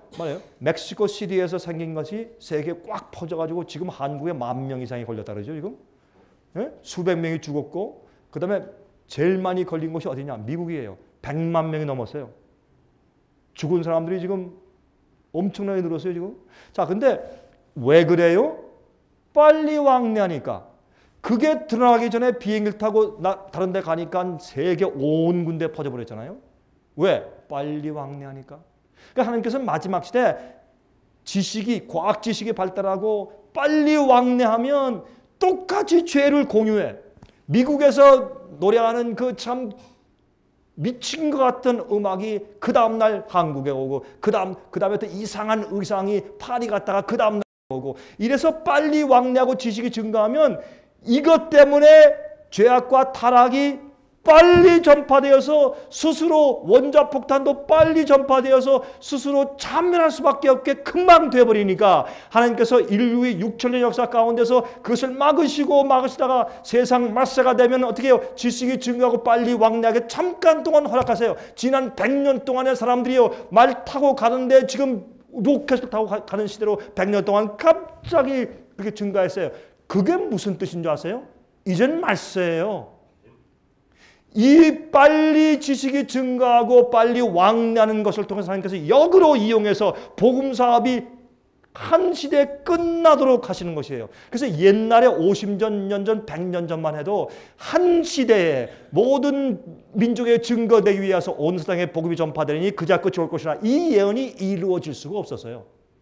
그래서 다 이루지 못하고 한 세대가 또 지나가고 이렇게 했지만은, 그래서 복음이 계속 연속되었지만은, 그러나 릴레이처럼 지금은 그게 아니라 이제는 인터넷, TV, 새틀라이트, 인공위성, 전화 이런 걸 통해서 우리가 사는 이 시대에 갑자기 이 땅에 살고 있는 모든 사람들 남녀노소를 불문하고 전부 다 진리와 복음 듣고 그런가 라고 할 수 있는 시대에 드디어 우리가 살고 있어요. 요즘 우리가 인터넷 전도하면서 깜짝 놀래요. 와, 여러분 인터넷 전도 어마어마해요. 옛날에 저는 전도 목사입니다. 옛날에 제가 이런 것을 본 적이 없어요. 어디 가서 말이죠, 한 번에 수십만 명, 수백만 명씩 전도할 수 있어요. 인터넷은 가능해요. 그게 요새 우리가 하는 거 보니까 저도 깜짝 놀라요. 접속 수를 보면서 저도 깜짝 놀라요. 예? 제가 다녀보면 중국에서 있는 사람들이요, 목사님 맨날 배웠습니다. 날 어떻게 압니까? 인터넷을 통해서. 중국에서, 연변에서, 저기 북경에서, 서안에서, 저기 밑에 있는 광저우에서, 홍콩에서, 예? 이 참 놀라운 일이요. 카나다에서, 미국에서, 한국에서 말이에요. 물론 한국에서 접속이 제일 많지만, 여러분 이게 뭘 의미하는 줄 아세요? 갑자기 마지막에 지식이 증가하고 말씀에 대한 이해가 증가하고 빨리 왕래하고 교통이, 커뮤니케이션이에요. 비행기만 타고 가는 것이 아니라 교통의 발달이 확 퍼져버리니까 이제는 이 시대, 한 시대에 갑자기 주의 복음 사업이 마치고 끝날 수 있는 가능성이 있는 시대에 드디어 우리가 도래하게 됐단 말이에요. 그러니까 신종 플루도 빨리 퍼지는 것은 빨리 왕래하게 됐으니까. 여러분 이건 심각한 얘기예요. 예? 그러니까 하나님께서 처음에 이렇게 씨를 뿌려나갔는데, 지금은 같은 시대에 살고 있는 동시대 모든 사람에게 복음이 전파되어서 천사가 올라가서 예수님 더 이상 전도할 사람이 더 이상 이제 없는데요 할 때, 여러분 우리는 눈으로 볼 때는 안 되는 거지만 하나님께서 어마어마한 역사를 지금 세상에 역사하고 있거든요. 우리 볼 때 아주 한참 남은 거죠. 저는 다니면서 하나님의 놀라운 역사를 봐요. 교회 전체가 잠들어서 타락할 때 몇 가정을 통해서 복음사업을 그날에서 마치시는 것 같은 엄청난 일을 하시는 걸 제가 보았어요. 영국에 가면 영국의 기독교 다 죽어있죠. 교회 천주교, 개신교 다 텅텅 비죠 요새. 그런데 거기에 진실한 주의 백성들, 여러 가정들이 모여서 사업을 하는데 주의 특별한 성령의 역사와 기적이 일어나는데, 와, 그 사람들이 수백만 권씩 책을 찍어서 모든 주소 우체통마다 보내는 일을 하고 있는데, 그 사람들이 기도하면 자금이 와서 그걸 하고 있는데 깜짝 놀랐어요. 제가 이 놀라운 일이네. 수많은 사람들이 응답을 하고, 그런 일들이요, 큰 교회가 죽었을 때 여러 몇 가정을 통해서 그 일을 하시는, 그렇게 하시는 하나님이요. 옛날에는요, 베드로가 이렇게 잠자고 있으니까 말이죠, 이렇게 하늘에서 보좌가 내려오는데 부정한 짐승을 가지고 잡아먹어라. 나 이런 거 뭐 뱀, 돼지, 나 이런 거 먹은 적 있고 못 먹습니다. 잡아먹으면 먹지 왜 잔소리 많아. 이게 무슨 뜻인가 보니까 부정하다고 여긴 이방인들에게 이제부터 전도할 때가 되었다. 가라. 고넬료 집에 가라. 고넬료 할 때는 천사가 나타나서 사람을 보내서 베드로를 도청해라. 연결시키니까 한 가족이 갑자기 구원받죠. 빌립이 말해요. 빌립이 저기 지금 요단강 가까이에 저기 밑으로 지금 아프리카로 내려가는 그 길에 가서 가사 지방에 가봐. 그쪽 내려가면 거기에 구스네스가 있을까요? 가보니까 거기에 이사야서 53장 읽으면서 이게 무슨 뜻인지 몰라요. 설명해 주니까 이게 바로 집자에 들어간 그 예수요. 그렇습니다. 나 침례 주시오. 내려가서 요단강에 딱 침례 주고 나니까 이 구스네스가 침례를 딱 받고 무소에 들어갔다가 죽음을 상징하니까 예수의 이름으로 침례받고 들어갔다 일어나서 물을 닦으니까 보니까 빌립이 없어져서 천사가 목덜미를 딱 잡아주고 번쩍 들어서 30km 위엔 가사지방에 딱 때려놓으니까 거기서 또 전도했어요. 여러분이요, 뭐 이 비행기가 필요 없어요. 성령이 임하면. 갑자기 복음이 전파됐어요. 그래서 사도 바울은 골로새서 1장에 말씀하기를 1장 23절입니까? 이제 그때는 예수님이 승천하신 이후에 약 30년, 40년 이후에요. 이 전국 복음이 이 세상에 있는 모든 피조물들에게 다 전파된 바 되었다고 과거형을 썼어요. 그때 한번 복음이 전부 세상에 전파됐어요. 그게 무슨 뜻이냐 하세요? 모든 사람에게 다 전파돼서 회개하라, 다 회개했다는 뜻이 아니에요. 그건 뭐냐면 다 확산되어서 자기가 어디에 살고 있든지 정말 진리를 사모하는 성령의 음성에 응답하기만 하면 두리번거려서 누굴 만나서 물어보든지 책을 봤더니 뭐 어떻게 해서 뿌려진 천국 복음을 집어서 들어서 깨달을 수 있을 만큼 온 세상 방바닥에 퍼졌다 그 말입니다. 지금 아마 여러분보다 죄송하지만 제가 세상 여행을 더 많이 했을 거요. 제가 세상에 어떤 많은 교회를 제가 더 많이 방문했을 거요. 저는 다니면서 어떤 때는 혀를 차고 깜짝깜짝 놀래요. 하나님의 놀라운 들어보지도 못하고 보도 못한 엄청난 일들을 행하시니까 제가 두려워요. 어떤 때는 사람들이 모르고 예수님 언제 오실까? 100년 있을까? 200년 있을까? 할 때 하나님께서 보이지 않는 성령의 역사를 크게 세상의 복음사를 마치시고 추수를 하시는 모습 볼 때 제가 어떤 때 두려워요. 여러분 깨어나세요. 하나님의 복음과 진리 전하며 추수꾼 되세요. 알곡들을 거두는 일을 하셔야 돼요. 제가 첫날 말씀드렸지만 알곡들을 거두어서 알곡들을 준비시키고 같이 기도하시면 성령이 부어지면 오순절 성령의 사보다 몇 배 되는 큰 능력으로 세상 복음사업이 삽시간에 마치게 되어 있어요. 오순절 성령이 임했을 때 하나님께서 어떻게 하셨어요? 오순절날 흩어져 있고 이민간 유대인들을 전부 갖다 모아서 그 앞에 갖다 대령해서 받쳐줬어요. 그게 복음 사업이에요. 우리가 성령에 충만하고 우리 마음 가운데 진리의 복음이 확실하면 예수님께서 여러분들에게 영혼을 주세요. 그런 사람을 찾는데 그런 사람이 추수꾼이 없으니까 못 주시지. 알곡을 갖다 주세요. 그러면 가르치면 돼요. 그런 기적들이 우리 세계에 일어나야 돼요. 우리는 그런 경험을 지금 경험하고 있어요. 저는 확실해요. 하나님께서 영혼들을 우리에게 주세요. 우리가 준비되고 진리의 확신을 가지고 있으면 영혼들이 찾아와요. 전화가 오고 이메일이 오고 찾아오고 집회 오고 사람들이 찾아와서 묻고 하나님의 권능이 생겨요. 그럴 때 제가 두려운 것은 내가 이 말씀을 전할 때 진리를 전하지 않고 잘못된 것을 전하면 어떻게 하는가. 항상 무릎 꿇고 주 앞에 기도해야 된단 말이에요. 하나님이 복음사 맡으시지 여러분과 제가 하는 게 아니에요. 인간의 인위적인 방법으로 하는 게 아니에요. 뭐 해주고 뭐 도와주고 뭐 해가지고 사람들 무조건 모으는 거 그거 아니에요. 아버지께서 이끄시는 자들만 오게 돼 있고 성경 말씀을 듣고 깨달은 자만 오게 돼 있어요. 그런 알곡이 준비되면요. 첫 열매가 준비되면 추수가 되고 성령이 퍼부어져요. 그러면 어떤 사람들 아무리 성령의 능력이 임해도 절대로 자기를 나타내거나 교만할 수 없는 사람들이 되었을 때 성령이 사용하세요.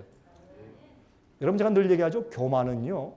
겉으로 이게 겸손은 겉으로 이게 아닙니다. 그러면 대한항공 승무원들이 제일 겸손하게 세상에서 말도 안 되는 얘기예요. 겸손은 마음속에 우리가 도무지 교만할래야 교만할 수 없게 된 것이 겸손이에요. 교만할 게 있어야지. 여러분 저는요 예수님께 얻어맞아 보기도 하고 주님의 섭리와 기적을 많이 보았기 때문에 저는 두려워서 여러분 이렇게 아이고 저 강 목사죠 뭐 자기가 뭔데 뭐 이제 교만할 수 없다고 말하느냐 아니에요. 여러분 주님의 임재와 주님의 역사를 경험하고 내가 하나님 앞에 무엇인가라는 것을 진실로 보고 나면 교만할 수가 없어요.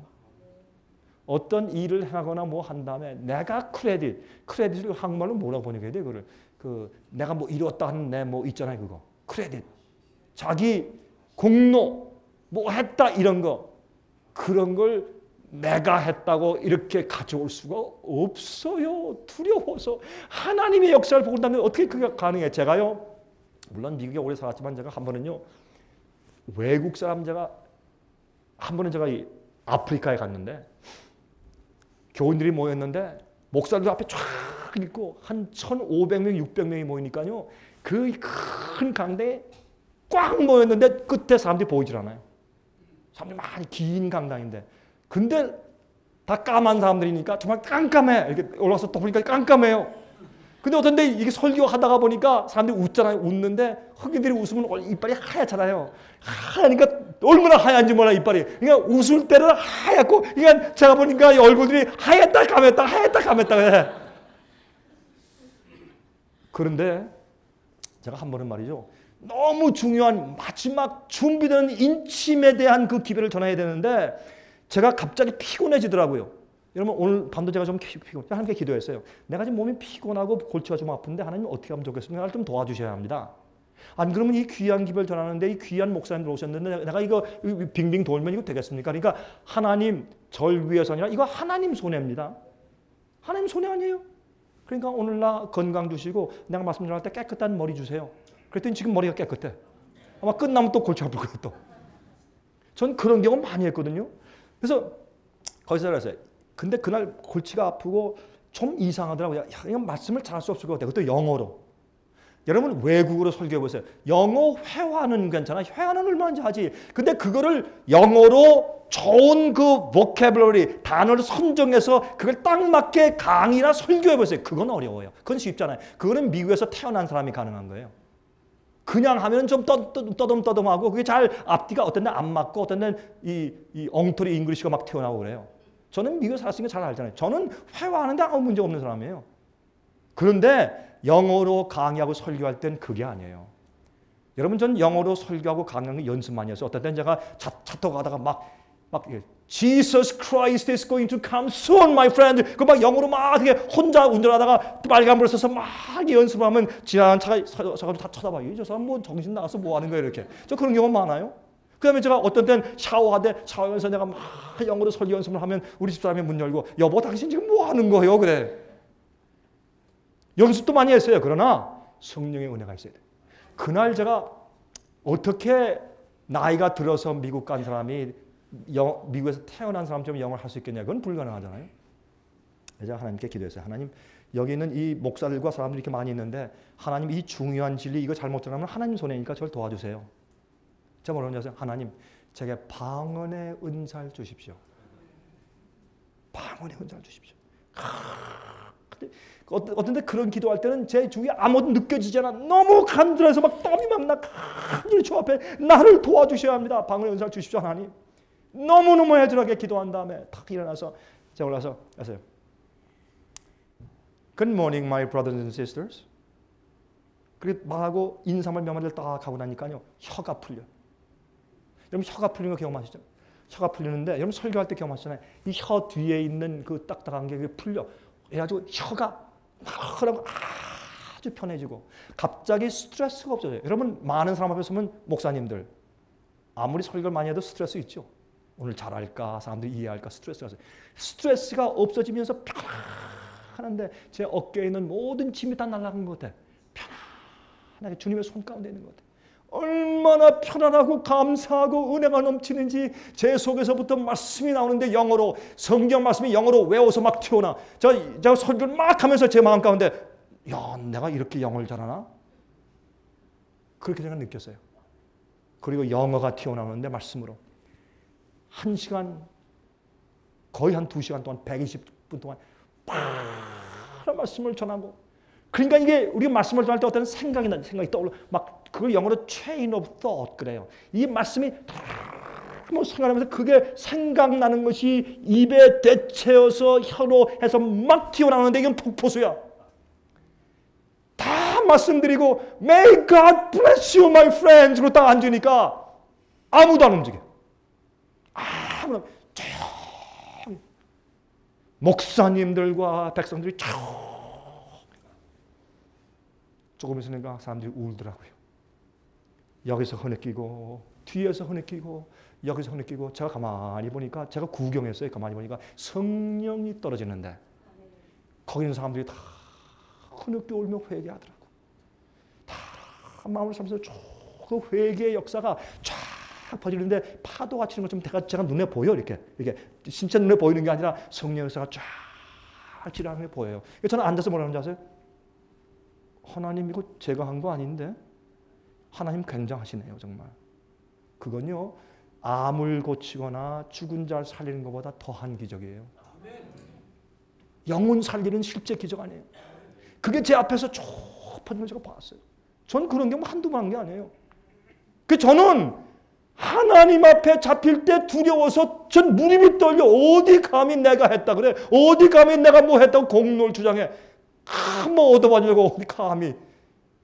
못해요 여러분. 저는 그걸 알아요. 그리고 제가 주 앞에 얼마나 부족한 사람인 걸 알고 성령의 은혜가 있으면 내가 얼마나 잘못된 길로 갈 수 있는 가능성이 있는 인간인지 저는 알기 때문에 전 주님이 두려워요. 무서운 게 아니에요. 주님의 능력과 주님의 역사가 전 두려워요. 저는 하나님께 기도해요. 여기 오신 목사님들, 특별히 이 화면을 통해서 제 강의를 들을 많은 사람들, 제 얘기를 들으십시오. 앞으로 이 강의를 CD나 DVD를 통해서 듣는 사람들이 앞으로 수백 명, 수천 명, 수만 명 될지 저는 알 수 없어요. 하나님께서 역사하실 때니까. 그런 사람들 들으세요. 성령의 음성이 들릴 때 마음을 여세요. 하나님의 역사는 두려운 것이에요. 앞으로 저는 기대하는 것은 성령이 앞으로 폭포수처럼 쏟아질 때 짧은 시간 내에 세상 복음성이 끝나고 우리 하늘 갈 것이에요. 그런데 이슈는 무엇이냐? 여러분과 제가 하나님과 역사에서 주님이 역사하고 도와주실 첫 열매들을 준비시켜 놓고 알곡을 준비시켜 놓아야 추수가 될 거 아니에요. 그래야 지긋지긋한 세상 끝나고 하늘 갈 거 아닙니까? 우리가 언제 나를 위해 목회할 시간이 어디 있어요? 하나님 위에 붙잡힌 자가 돼야지. 제가 그 얘기를 하는 것이에요. 그러면 어떤 기별을 전해야 알곡이 준비되고 테스트가 끝나고 주의 백성을 딱 주님께서 붙잡으실 것이냐 말이에요. 그 일을 하는 사람들이 바로 우리요. 그런 설교와 그런 강의를 우리가 하고 다녀야 돼요. 인기가 없이 교인들 없이 외롭고 푸른 바다 낯설이 몸 어디든지 가오리다 말만 하지. 큰 교회 좋아하고 인기 있는 거 좋아하잖아요 우리가. 그거 말고 진리를 삼하고 진리만 말하는 예모 있고 겸손하지만은 그러나 똑바로 진리를 말하는 사람 되면 그때 알곡들이 준비되고 주님께서 역사하시고 쓰시는 것이에요. 그러면 우리는 영광 존귀는 주님 받으시고 멸시 천대 내가 받겠습니다. 아이 찬송은 잘하네. 근데 멸시 천대 받기 싫어. 주님 멸시 천대 받으시고 존귀 영광 나 주세요 그러잖아요. 여러분 저는요 멸시 천대 많이 받아봤어요. 멸시 천대 고난 많이 받아봤어요. 그럴 때 제가 느낀 것은 예수님이 이 땅에서 얼마나 힘드셨을까. 그때 제가 외로울 때 예수님이 저한테 가까이 오셨어요. 예수님의 고난이 이런 것이었구나. 갑니다 이제. 자 이제 보세요. 알곡을 묻고 곡간에 모아서 넣습니다. 이게 이런 기별이 뭐냐 말이에요. 이제 갑니다. 마태복음 13장 36절 43절 보세요. 이에 예수께서 무리를 떠나서 집에 들어가시니 제자들이 나와 그러되 밭의 가라지의 비유를 우리에게 설명하여 주소서. 대답하여 말씀하시되 좋은 씨를 뿌리는 이는 인자요 밭은 세상이요 좋은 씨는 천국의 아들들이요 가라지는 악한 자의 아들들이요 가라지를 심은 원수는 마귀요 추수 때는 세상 끝이요 추수꾼들은 천사들이니 그런즉 가라지를 거두어 불에 사르는 것 같이 세상 끝에도 그러하리라. 알곡과 가라지가 있고 양이 있고 염소가 있어요. 먼저 가라지를 뽑아서 불에 태우는 일 먼저 하시고 알곡을 모으세요. 보세요. 인자가 그 천사들을 보내리니 저희가 그 나라에서 모든 넘어지게 하는 것과 또 불법을 행하는 자들을 거두어내어. 불법이 뭐예요? 하나님의 계명을 어기는 자들을 먼저 거두어내어서 풀무불에 던져 넣으리니 거기서 울며 이를 갈미 있으리라. 그때 의인들은 자기 아버지 나라에서 해와 같이 빛나리라. 귀 있는 자는 들을지어다. 조금씩 우리가 이해가 되죠 이제? 더 이상 여러분 목사님들이니까 더 이상 자세하게 설명할 필요 없죠. 자, 알곡과 가라지가 갈라진 다음에 추수가 있어요. 알곡은 드리고 가라지는 불에 뽑아서 불에 태워요. 여러분 그런데 이제 나옵니다. 그래서 똑같은 밭인데 알곡으로 희게 누렇게 익었는데 옆에는 가라지들이 있어요. 지금은 이렇게 그림을 누가 그렸으나 이게 다 섞여 있는데 나중에 마지막 때 하나님께서 딱 갈라내세요. 짐승의 표 받은 자와 하나님의 인을 받은 자를 딱 갈라내세요. 그런데 그게 그때가 아니라 지금 이미 준비되어 있고 지금 꼴지어지고 있으며 어떻게 어떤 기별을 선호하느냐, 누가 어떤 기별을 전했느냐, 어떤 기별을 듣고 꼴지어졌냐에 따라서 알곡과 가라지가 지금 준비되고 갈라지고 있잖아요. 지금 우리가 어떤 기별을 전해주느냐에 따라서 우리가 가라지를 생산하느냐 알곡을 생산하느냐가 결정지어지잖아요. 예? 노아 홍수 때 마태복음 24장 37절부터 39절에 노아의 때와 같이 인자 이맘도 그러하리라. 홍수 전에 노아가 방주에 들어가던 날까지 사람들이 먹고 마시고 장가들고 시집가고 있으면서 홍수가 나서 저희를 다 멸하기까지 깨닫지 못하였으니 인자 이맘도 이와 같으리라. 여러분 시집가고 장가가고 먹고 마시고 그건 죄가 아니에요? 근데 왜 그렇게 하다가 깨닫지 못했다고 해서 시집가고 장가가고 그건 무슨 죄예요? 다 가는데 그게 무슨 말인가 하면 예수 하나님의 오심과 다시면서 심판과 하나님의 말씀에 전적으로 올인해서 거기에 관심을 가지는 것이 아니라 세상 일에 관심을 다 쏟고 사람들을 말하는 것이에요. 그러면 주님의 뜻이 무엇인지 진리를 분별할 여지가 없는 것이에요. 지금은 그렇습니까? 그렇습니다. 요즘처럼 바쁜 세상이 또 있었어요? 참 바빠. 별거 다 해야 돼. 아이들들요 국민학교 때부터 학원 다녀야 돼. 아침에 갔다 밤에 와. 그러니 아이들이 언제 예술 배우겠어요? 중학교, 고등학교, 대학교 아이고 요즘에 한국인 청년들요 믿음이 좋아지고 예수님을 배워 forget 영어로 forget it 잊어버리세요. 어떻게 저렇게 바쁜데 교육시키면서 예수를 배우고 성품이 변화해서 예수님의 재림이 준비될까? 이러니까 사람들이 저보고 극단이라 그래요. 아니에요. 생각을 해보세요. 이게 아이들이 예수님 재림에서 준비되게 생겼나 지금 이 세월이 말이에요. 예? 이게 그러니까 교육제도고 뭐고 세상에 돌아감이 마귀가 바쁘게 만들어 사람들이 예수님 재림에 관심 가지지 않고 진리를 연구하지 않게 딱 만들어 놓은 것이 이 세상 살이 아니에요. 이 세상 살이. 이럴 때 우리가 어떻게 해야 되겠냐면 어떻게? 여러분과 저는 높은 표준으로 올라가고 성령을 받아야 합니다. 진리를 이해해야 합니다, 여러분. 예? 이게 지금 보통 때입니까 이게? 자 보세요. 방주가 홍수 때 떠 있을 때 사람들이 다 후회했어요. 그러나 too late. 이미 늦었어요. 이미 늦었어요. 소돔과 고모라 성에 주님께서 고통하는 의로운 롯과 그 말을 듣는 아내와 두 딸들을 데리고 천사들이 빨리 가자 더 이상 지체하면 안 된다고 빨리 끌어냈어요. 그런데 가다가 부인은 뒤로 돌아보다가 소금 기둥대고 롯과 두 딸이 나갔죠. 여러분 저 목사님들이니까 더 이상 자세히 설명 안 드리 다 아시죠?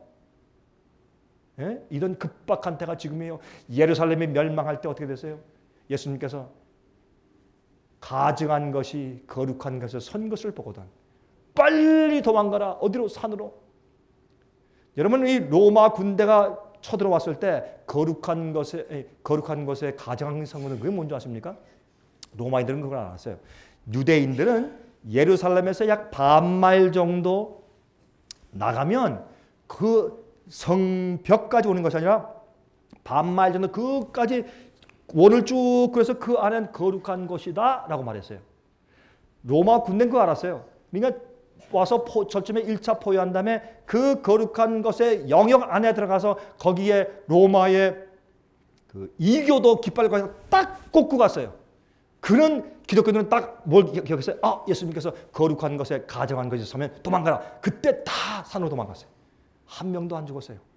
갑자기 아무 이유 없이 로마 군대가 슥 풀고 갔어요. 와, 유대인들이 야, 왜 이겼다. 와, 소리 지르고 좋아했어요. 3년 반 후에 타이터스 장군에 의해서 다시 쳐들어왔을 때 그 안에 있는 사람들이 몽땅 죽었어요. 한 명도 몽땅 죽였어요. 포로 잡혀가든지. 십자가에 얼마나 많은 사람들이 십자가 못 박혀 죽이고 굶어 죽고 깡패 맞아 죽고. 여러분이시여, 예루살렘의 황폐는 이 세상 마지막 시대의 황폐를 상징하는 것이요. 예? 마지막 시대 뭐라고 했어요? 하나님의 인을 받은 자들과 짐승의 인을 받은 자로 두 무리로 설명해요. 가라지 알고 의인 악인 양염소. 예수께서 오시기 전에 주님께서 뭘 하세요? 예? 이 세상에 주님께서 오시기 전에 이런 일을 하세요. 계시록 14장 15절부터 20절 또 다른 천사가 성전으로부터 나와 구름 위에 앉은 이를 향하여 큰 음성으로 외쳐 그러되 내 낫을 휘둘러 거두라. 거둘 때가 이르러 땅의 곡식이다 익었으므로다 하니. 이게 뭐예요? 예수께서 오시기 전에 두 추수가 있다 그랬잖아요.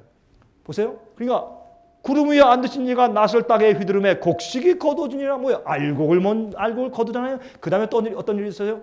또 불을 다스리는 다른 천사가 제단으로부터 나와 이한낫 가진 자를 향하여 큰 음성으로 불러 가로되 내 이한낫을 휘두르 땅에 포도송이를 거두라. 그 포도가 익었느니라. 이때 포도는 가라지와 악인을 상징했어요. 포도를 어떻게 해요? 포도를 거두어서 하나님의 진노의 큰 포도주 틀에 던짐에 성 밖에서 그 틀이 밟히니 틀에서 피가 나서 말굴레까지 닿았고 1600 스타디온의 포도더라. 여러분 거기 갖다 포도주 틀에 넣고서 밟으면 어떻게 해요? 포도즙이 나올 때 시뻘겋게 나오는 것이 피가 흐르는 것을 상징했잖아요. 악인들의 멸망을 상징했어요. 여러분 여기에 1600 스타디온은 뭐예요? 이것은 그 당시에 유대 나라의 면적이에요. 온 나라가 가득한 것을 이렇게 상징적으로 말씀한 것이에요. 하나님의 교회에, 세상에 피가 가득할 것이에요. 예? 1600 스타디온에. 근데 보세요. 요한계시록 22장 11절 12절에 뭐라고 그랬어요? 여기 불의하는 자는 그대로 불의를 하고 더러운 자는 그대로 더럽고 의로운 자는 그대로 의를 행하고 거룩한 자는 그대로 거룩되게 하라. 보라 내가 속히 오리니 내가 줄 상이 내게 있어 각 사람에게 그의 일한 대로 갚아줄 것이라. 여러분 분명히 여기 보니까 거룩한 자와 거룩하지 못한 자의 두 무리를 가르치죠. 세상은 마지막에도 두 무리밖에 없어요. 알곡과 가라지밖에 없어요. 근데 우리가 어떻게 무슨 기별을 전해야 알곡이 준비되느냐가 문제죠. 자 보십시오. 이건 읽었으니까 지나갑시다. 이제 알곡은 보세요. 누가복음 4장 26절부터 29절 또 말씀하시되 하나님의 나라는 사람이 씨를 땅에 뿌린과 같으니 저가 밤낮 자고 깨고 하는 중에 씨가 나서 자라되 그 어떻게 된 것을 알지 못하느니라. 땅이 스스로 열매를 맺되 처음에는 싹이요 다음에는 이삭이요 그 다음에는 이삭의 충실한 곡식이라. 열매가 익으면 곧 낫을 대나니. 여러분 이 복음의 씨앗이 뿌려지고 맨 마지막 시대 한 시대 동시대 복음이 딱 전파되고 끝나요. 그런데 그것보다 또 중요한 이유가 있는데 이 복음이 충실하게 익어서 완전하게 이 충실한 곡식이고 열매가 익는 마지막 백성과 교회가 생기는 것이에요. 이것은 복음이 전파된 이후에 2000년 동안에 드디어 뿌려진 씨앗이 오순절에 뿌려진 씨앗이 드디어 마지막에 참 열매로 드러나는 일이 생긴다면 주님께서 그것을 보시고 현시하시면서 자 봐라 이제 됐지? 내 복음의 파워가 사람을 이렇게 변화시키고 마귀를 천사로 바꾸는 이런 능력이 있는 거야. 다 봐라 라고 주님께서 현시해서 증인으로 다 보이신 다음에 끝나시는 거예요. 마지막에 열매가 생겨요. 예? 그 마지막 동시대에 똑같이 천복음이 다 전파돼서 천사들이 더 이상 전파할 사람이 없습니다 할 때 끝나는 것도 사실이나 지에 있어서 마지막 참 복음의 참 마지막 열매가 딱 생기는 것이에요. 그게 마지막 알곡이에요.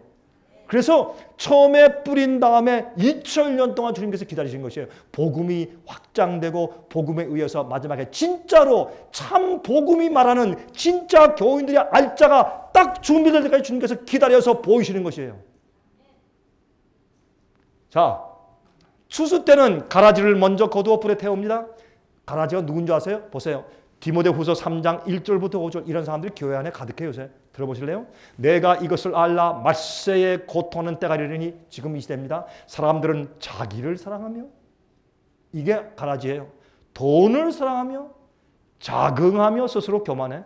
자긍하며 자랑하며 교만하며 회방하며 부모를 거역하며. 요즘에 부모를 거역해요. 와 굉장해요. 감사치 아니하며. 요즘에 보니까 보험 탐험하려고 부모를 죽여요. 요새 보니까 한국에 그런 일이 많아요.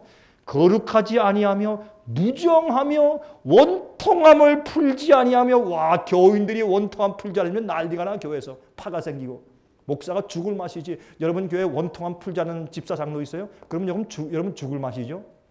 원통함을 풀지 아니하며 참소하며 서로 비난해 절제하지 못하며 마음대로 먹고 마시고 말도 절제 못하고 사나우며 선한 것을 좋아하니하며 배반하여 팔며 조급하며 자고하며 쾌락을 사랑하기를 하나님 사랑하는 것보다 더하며 경건의 모양은 있으나. 이거 보니까 이게 무슨 얘기예요? 믿는 사람들 얘기 아니에요?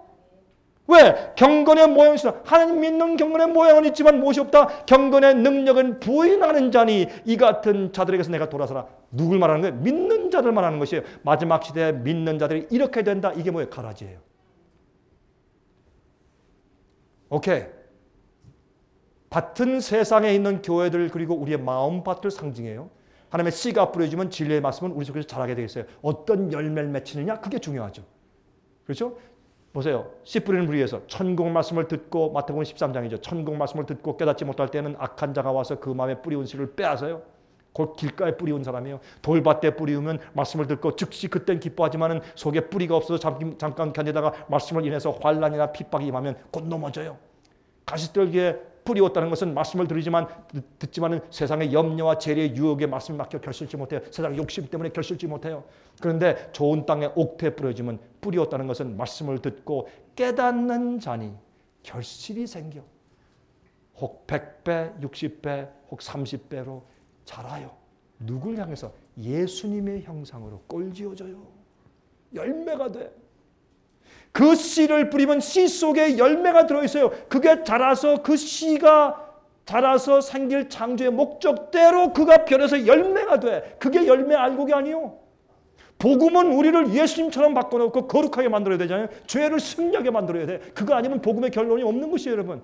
복음은 우리가 믿고 예수께서 날 위해 돌아가셨다 감사합니다 구원이다. 그게 복음이 아니요. 복음은 영원한 복음은 그 사람을 열매 맺게 하게 돼 있어요. 오케이, 자 보십시다. 그러면 보세요. 팔레스타인에는 원수들이 보복하기 위하여 밤에 가라지를 뿌리고 가는 일이 있는데 가라지는 잘못된 오류의 가르침을 말해요. 성경을 잘못 풀고 잘못 이해하고 잘못 하나님 무시무시한 하나님으로 지옥불 하나님으로 만들어 보세요. 그렇게 설명해 보세요. 사람들이 그래야 두려워서 예수 믿으러 올 것이 천만에요. 그렇게 가르치면 가라지가 돼요. 네? 자 보세요. 마태복음 22장 29절 예수께서 대답하여 말씀하시되 너희가 성경도 하나님의 능력도 알지 못하는 거로 오해하였도다. 마가복음 12장 27절 하나님은 죽은 자의 하나님이 아니요 산 자의 하나님이시라 너희가 크게 오해하였도다. 오류예요. 데살로니가 전서 2장 13절 주의 사랑하시는 형제들아 우리가 항상 너희를 위하여 마땅히 하나님께 감사할 것은 하나님이 처음부터 너희를 택하사 성령의 거룩하게 하심과 진리를 믿음으로 구원을 얻게 하심이니. 그렇죠? 요한복음 17장 17절 저희를 진리로 거룩하게 하옵소서. 아버지 말씀은 진리니이다. 아버지 말씀으로 거룩하게 돼야 그게 복음의 열매 아니에요. 그게 없으면 복음을 듣고 자기는 복음을 받지 않고 가라지가 된 것이에요.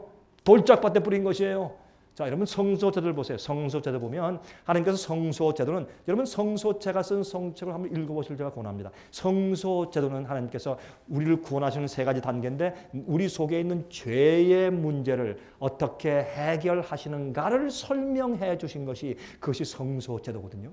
우리 마음의 죄의 문제를 해결하기 위해서. 그런데 그걸 어떻게 하셨는가? 성소들에 보면 제일 먼저 하면 번제단이 있어요. 번제단은 뭐예요? 내가 죄를 고백하고 내가 죽어야 돼. 내가 굴복해야 돼. 내가 저 앞에 납작 엎드려야 돼. 죽어야 돼. 번제가 뭔지 아세요? 여러분 레위기에서 제일 먼저 성소 봉사제도에 제일 먼저 언급한 것이 레위기 1장의 번제예요. burnt offering. 번제 태워서 드리는 거. 그 번제가 뭐예요? 우리가 죄인이 가가지고 어떻게 해요? 여러분 이 번제는 아침에 한 번 저녁에 한 번 이스라엘 백성들에게 주면서 24시간 동안 번제 연기가 매일 항상 올라가야 하라 그렇게 하신 것이에요. 그것은 여러분과 제 헌신과 거듭남을 상징하는 것이에요. 번제를 어떻게 했어요? 가지고 죄인이 양의 손을 얹고서 기도할 때 내 양이 예수님께 전가되는 것을 상징해요. 양의 목을 따 왼쪽에서 오른쪽 귀까지 쭉 목을 따서 피를 받아요. 그럼 양이 바로 떨면서 죽어요. 내가 무슨 잘못이라고 날 죽이세요. 그래서 왜 내가 범죄했는데 다른 양이 죽나 해서 오시는 내 죄를 대신 지고 형벌당하시는 메시아를 기억해. 그런 다음에 어떻게 해요? 그 끝나는 거예요? 아니에요. 성경은 정확하게 우리의 거듭남의 경험을 설명해요. 그 다음에 어떻게 해요? 양의 가죽을 벗겨요. 양의 가죽을 떠서 양의 가죽을 쫙쫙 벗겨요. 뭘 말해요? 주님이시여 내가 가지고 있는 의는 더러운 누더기 같으니 내가 나를 벗고 예수님의 깨끗하신 의를 입어주시옵소서. 근데 예수님의 의는 뭐냐? 의를 그래 봐줄게 살짝 뒤집어 씌우는 가면이 아니라 예수님의 의, 예수님의 성품이거든. 그 예수님의 의를 우리 속에 심어주시면 우리 마음속에 의로움이 생겨요. 그게 의예요. 그게 우리가 그냥 눈 감고 그저 나 봐주신 거죠. 알았어요. 그게 의가 아니라 예수님의 의가 내 속에 들어가면 그것이 자라는 파워가 되고 열매가 돼요. 실제 우리가 의롭게 돼요. 의로운 생활과 의로운 생각을 하게 되어버려요. 그게 복음의 파워예요. 그렇지 않고 더 뒤집어 씌우면 누구나 다 하지. 법적인 징의가 아니에요. 우리 속에 들어오는 의롭게 하는 주님의 파워예요. 그게 복음이에요. 그리고 그 다음에 어떻게 씻어야 돼? 침례받고 성소에 들어가는 거예요. 거룩함을 배우기 위해서 예수님과 동행하기 위해서 성소에 들어가야 돼요. 말씀을 상징하는 촛대가 있고 말씀을 상징하는 영생의 떡인 떡상이 있고 가운데 주님께서 우리를 중보하시는 중보의 기도를 상징하는 분향단이 있어요. 중보는 우리 죄만 용서하시는 것이 아니라 우리의 연약함을 도와주시는 하나님의 은혜를 베푸시는 것도 중보예요. 이거 제가 설명을 한참 가야죠. 그런데 요새 어떻게 하는 줄 아세요? 사람들이 이걸 바꿔놔. 이렇게 물두멍을 먼저 두고 번제단을 바꿔놨어요. 뭐라는 줄 아세요? 무조건 예수 믿고 무조건 세례받고 침례받고 다 들어오세요. 교회만 일단 다니세요. 그러면 다 되니까 이렇게 바꿔놨어요. 이러면 하나님께서 구원하시고 우리 속에는 죄의 문제를 해결이 안 돼요.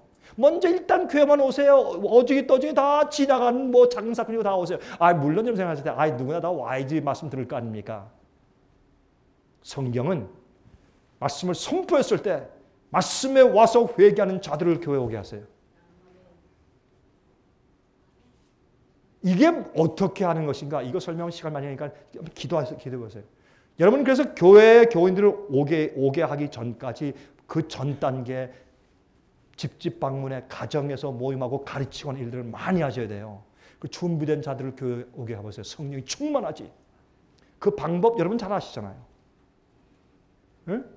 제가 꼭 뭐 이래라 저래라 하는 건 아니고 이 원칙을 한번 생각해 보자 말이에요. 우리가 주님을 위해서 올바른 의의 설교자 되려면 그러니까 이거 싹 바꿔놨어. 어떻게? 왜? 교인 숫자 늘려야 되니까 누구든지 일단 와야 되니까. 예?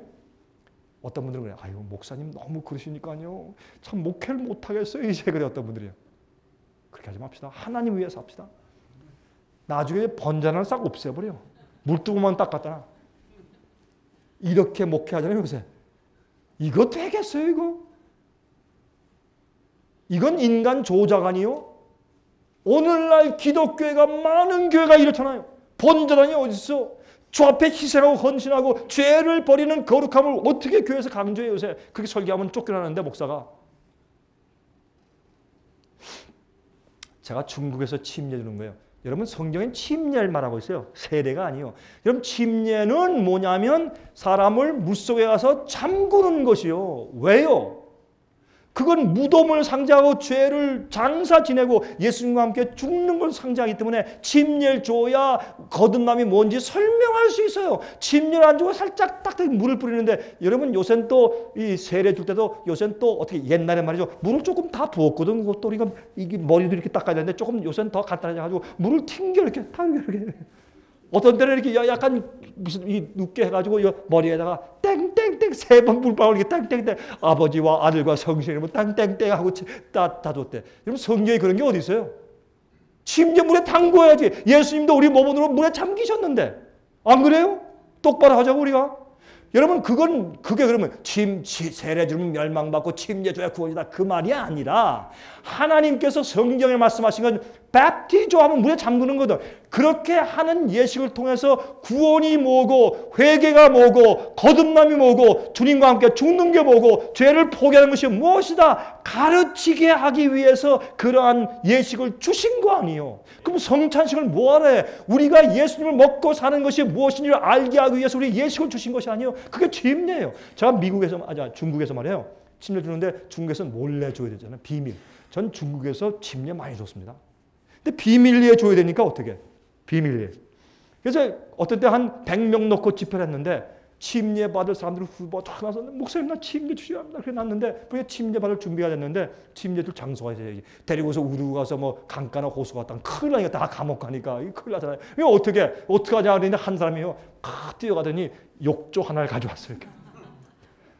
자기 친구가 욕조 파는 사람이래. 그걸 사가지고 이 트럭에 싣고 와서 갖다 놓고요. 그 위에다가요. 그 구멍에다 막을 딱 맞더니 물을 딱 채워놨어요. 이렇게. 채워놓고서 그 위에다 흰 수건을 탁 덮어놨어.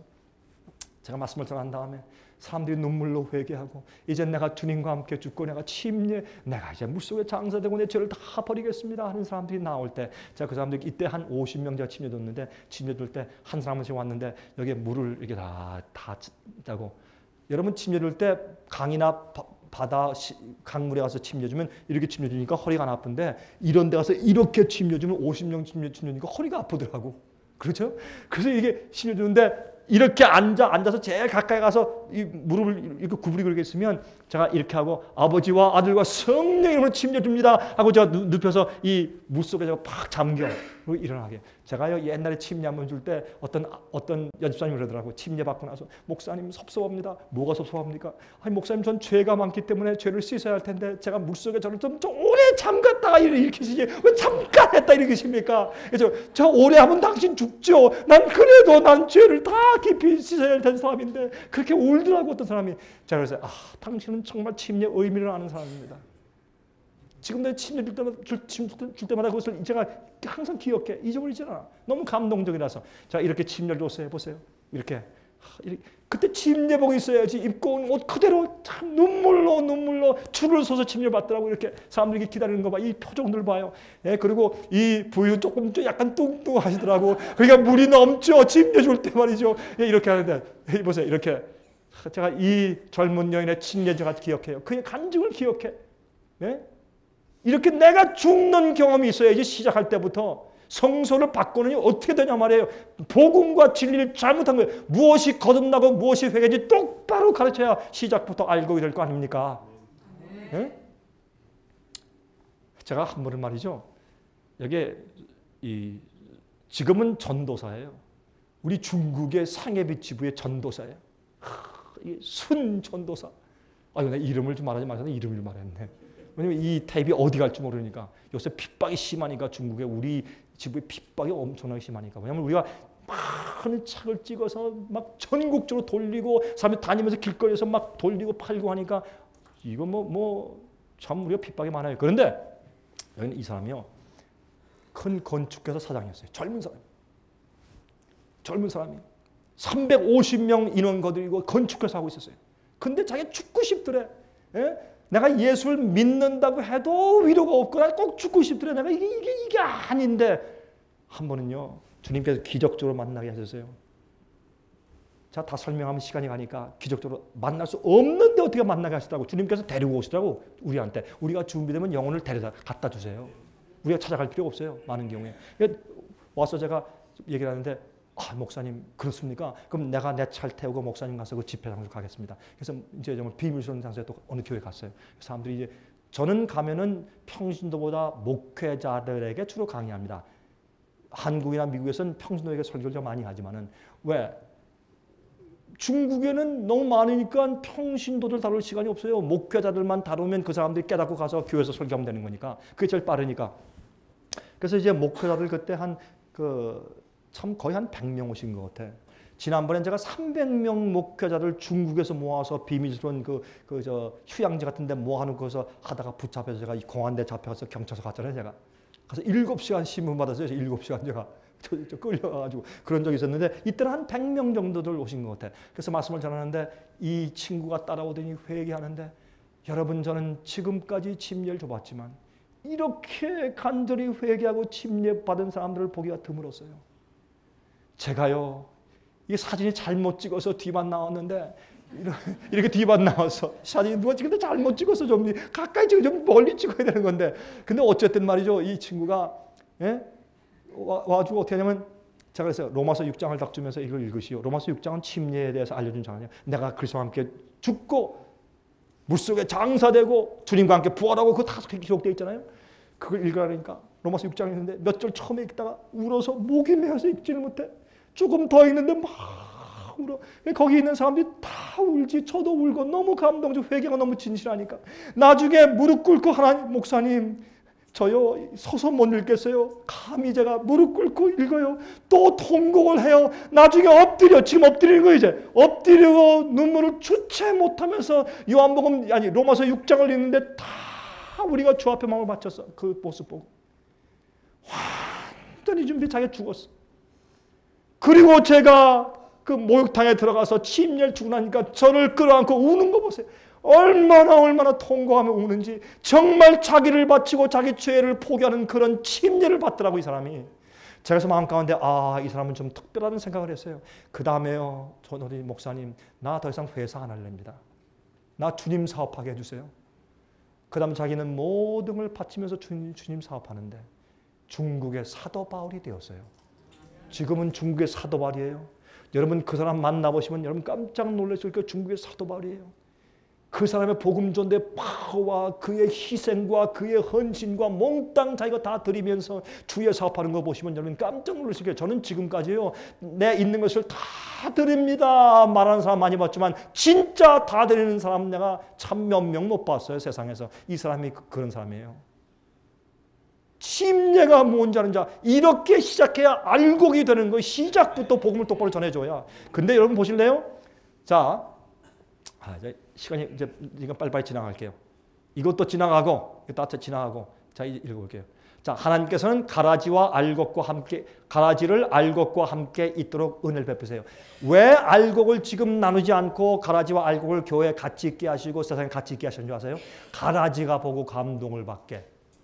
아직까지도 주님께서 나누지 않고 있어요. 곧 나누실 거예요. 이제 큰일이 생겨요.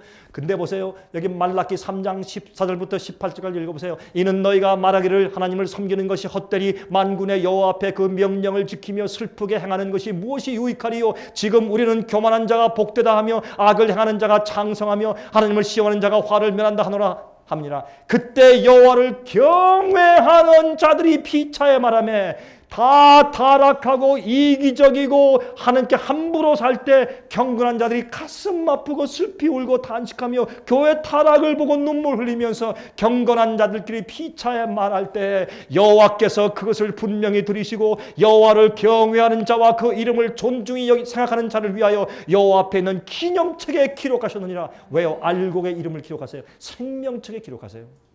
그런 백성이 지금 있어요. 여러분 그 아까 저 침례 준 그 전도사가 중국의 사도바울 되더니 수백 명이 전도자가 생기더라고요.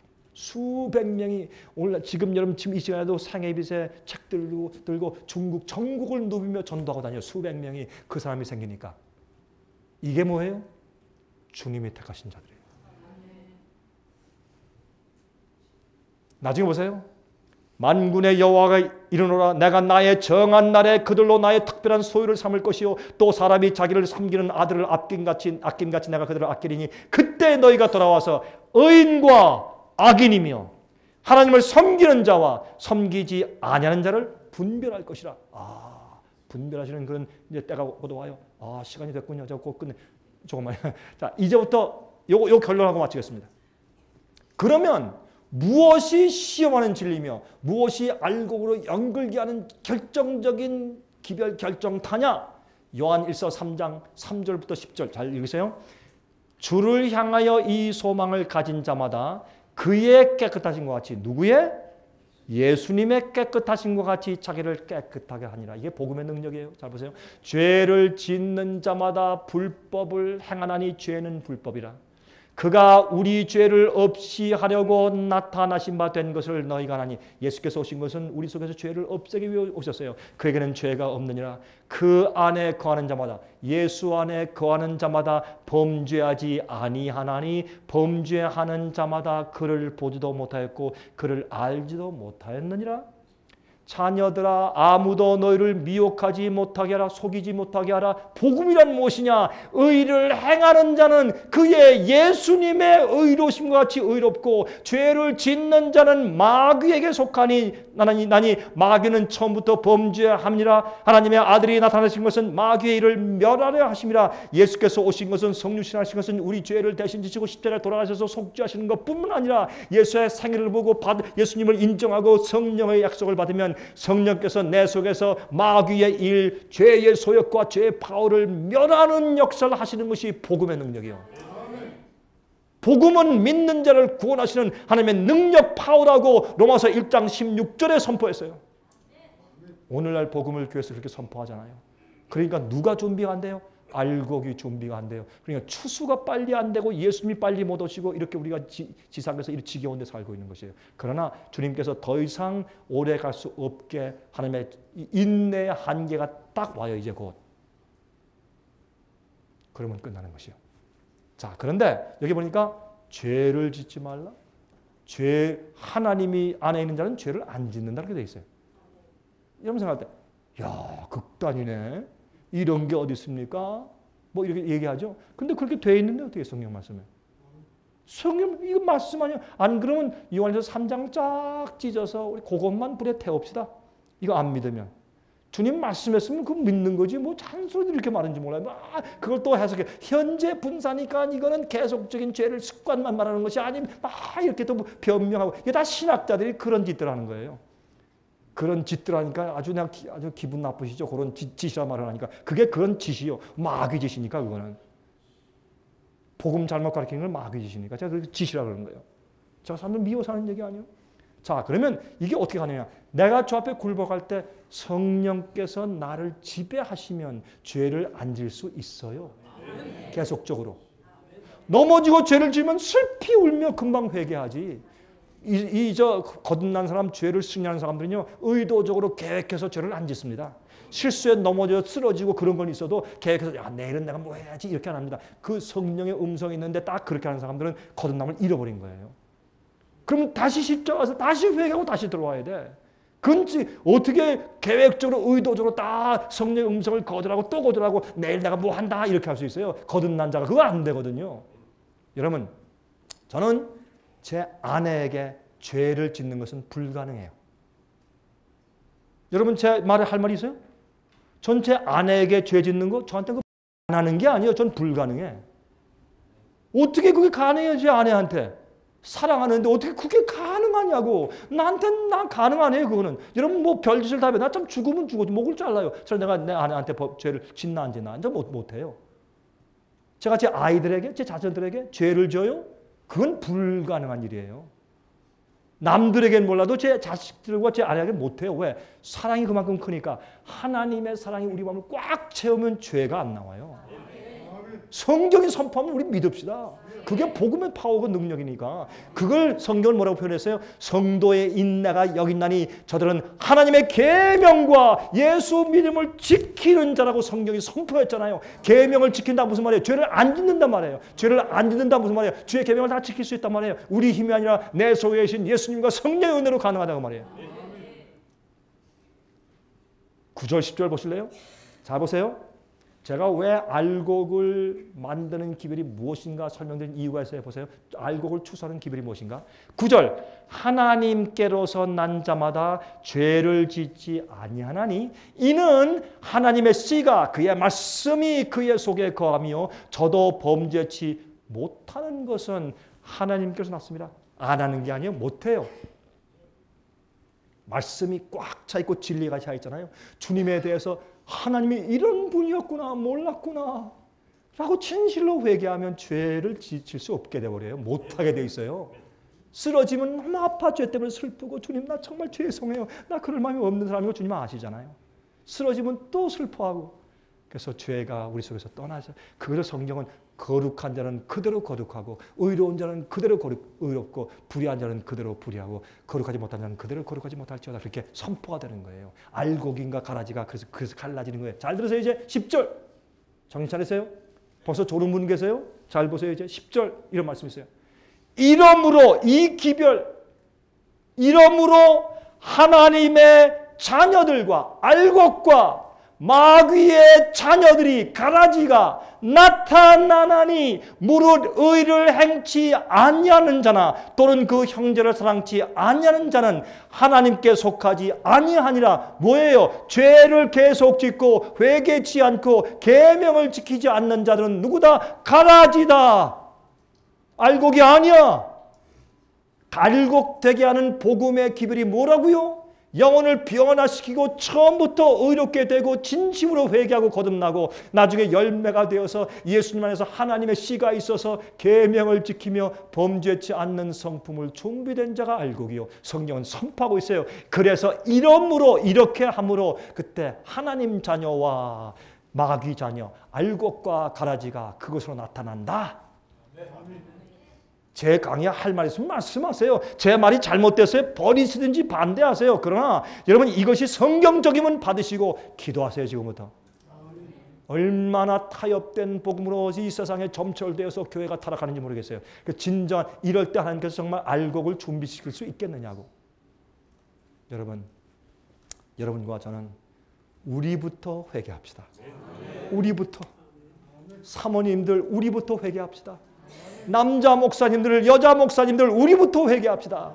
저 앞에 우리부터 굴복하고 죄를 버리고 주님의 성령이 매일매일 내 속에서 승리를 주도록 하십시다. 시기 질투 버리고 세상 욕심 영광 버리고 하나님만 위해서 올인합시다. 그래야 우리를 사용해서 알곡을 만드는 기별을 주님께서 우리 입을 통해서 말씀하지 않겠습니까? 제가 이제 끝내야겠습니다.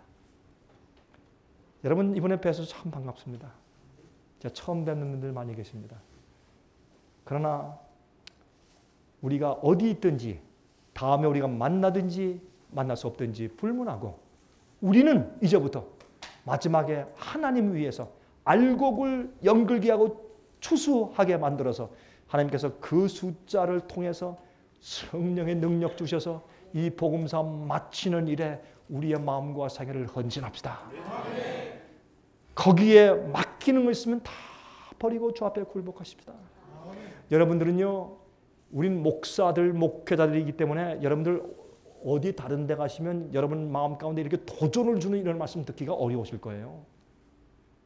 생애빛 세미나 오시면 여러분들 마음에 도전받을 이런 얘기를 들으세요. 이게 성경 말씀이기 때문에. 그래서 여러분들이시여, 저는 여러분들을 위해서 제가 앞으로 기도하겠습니다. 여러분 목회와 사업에 성령이 역사하셔서 여러분이 인간의 자랑과 인간의 인정이 있든지 없든지 하나님만을 위해서 이러다가 영원히 하늘에 가서 별처럼 빛나게 되길 제가 기도할 것입니다. 여러분 세상을 포기하십시오. 여러분 사람의 인정을 포기하십시오. 하나님의 인정만 받기 위해 매일 기도하고 헌신하십시오. 주님의 은혜가, 말씀의 능력이 여러분과 제 속에 영원하시기를 주님의 이름으로 축원합니다. 감사합니다. 기도하겠습니다.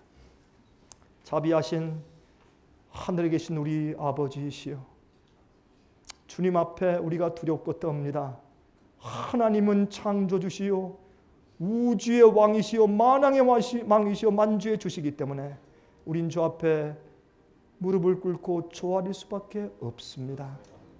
아버지, 저희의 부족함과 저희의 죄악들과 과거의 옛생애를 주 앞에 바치고 회개하오니 저희 마음과 생애를 씻어주시고 용서하여 주시옵소서. 우리가 잘못 행하고 잘못 가르친 것들을 용서해 주시옵소서. 주님 앞에 올바로 인정받는 사람 되지 못한 것을 용서하시고 이제 우리의 양심과 우리의 영혼을 어루만지사 하나님을 위한 종들 되게 해 주시옵소서. 아버지, 우리는 우리가 말하고 행동하는 것이 마귀의 일을 하기 원치 않습니다. 주님의 일만 하기 원하고 주님의 생각만 말하기 원하고 주님의 복음만 가르치기 원합니다. 하나님, 우리에게 학자의 혀를 주시옵소서. 우리가 가르치고 말씀을 전할 때마다 말씀이 확신이 있고 능력이 있어서 영혼들 마음을 꿰어들어 그들을 회개시키고 변화시키게 하시옵소서. 아버지, 우리는 그런 능력이 전혀 없는 것을 지금 고백합니다. 아버지시여, 우리가 우리 자신을 주 앞에 이제 드리고 번제단 위에 눕습니다. 우리를 태우오니 주님, 주의 뜻대로 주님의 도구로 삼아 주시옵소서. 이제 이것에 같이 기도하는 주님의 종님들을 기억하사 그 있는 장소에서 무엇을 하고 어떻게 하든지 세심한 조용한 성령의 음성으로 이것이 정론이 이 길로 가라. 이것이 내가 원하는 일이니 이것을 하라. 이것이 진리니 이것을 전하라 하는 그 조용한 성신의 음성을 들려주시옵소서. 아버지시여, 우리 모두 서로 헤어져 있으나 성령 안에서 똑같은 하나님과 우리의 진리의 성령께 같이 기도하게 하시옵소서. 살아계신 예수 그리스도의 귀하신 이름만 의지해서 간절히 간구하옵나이다. 아멘.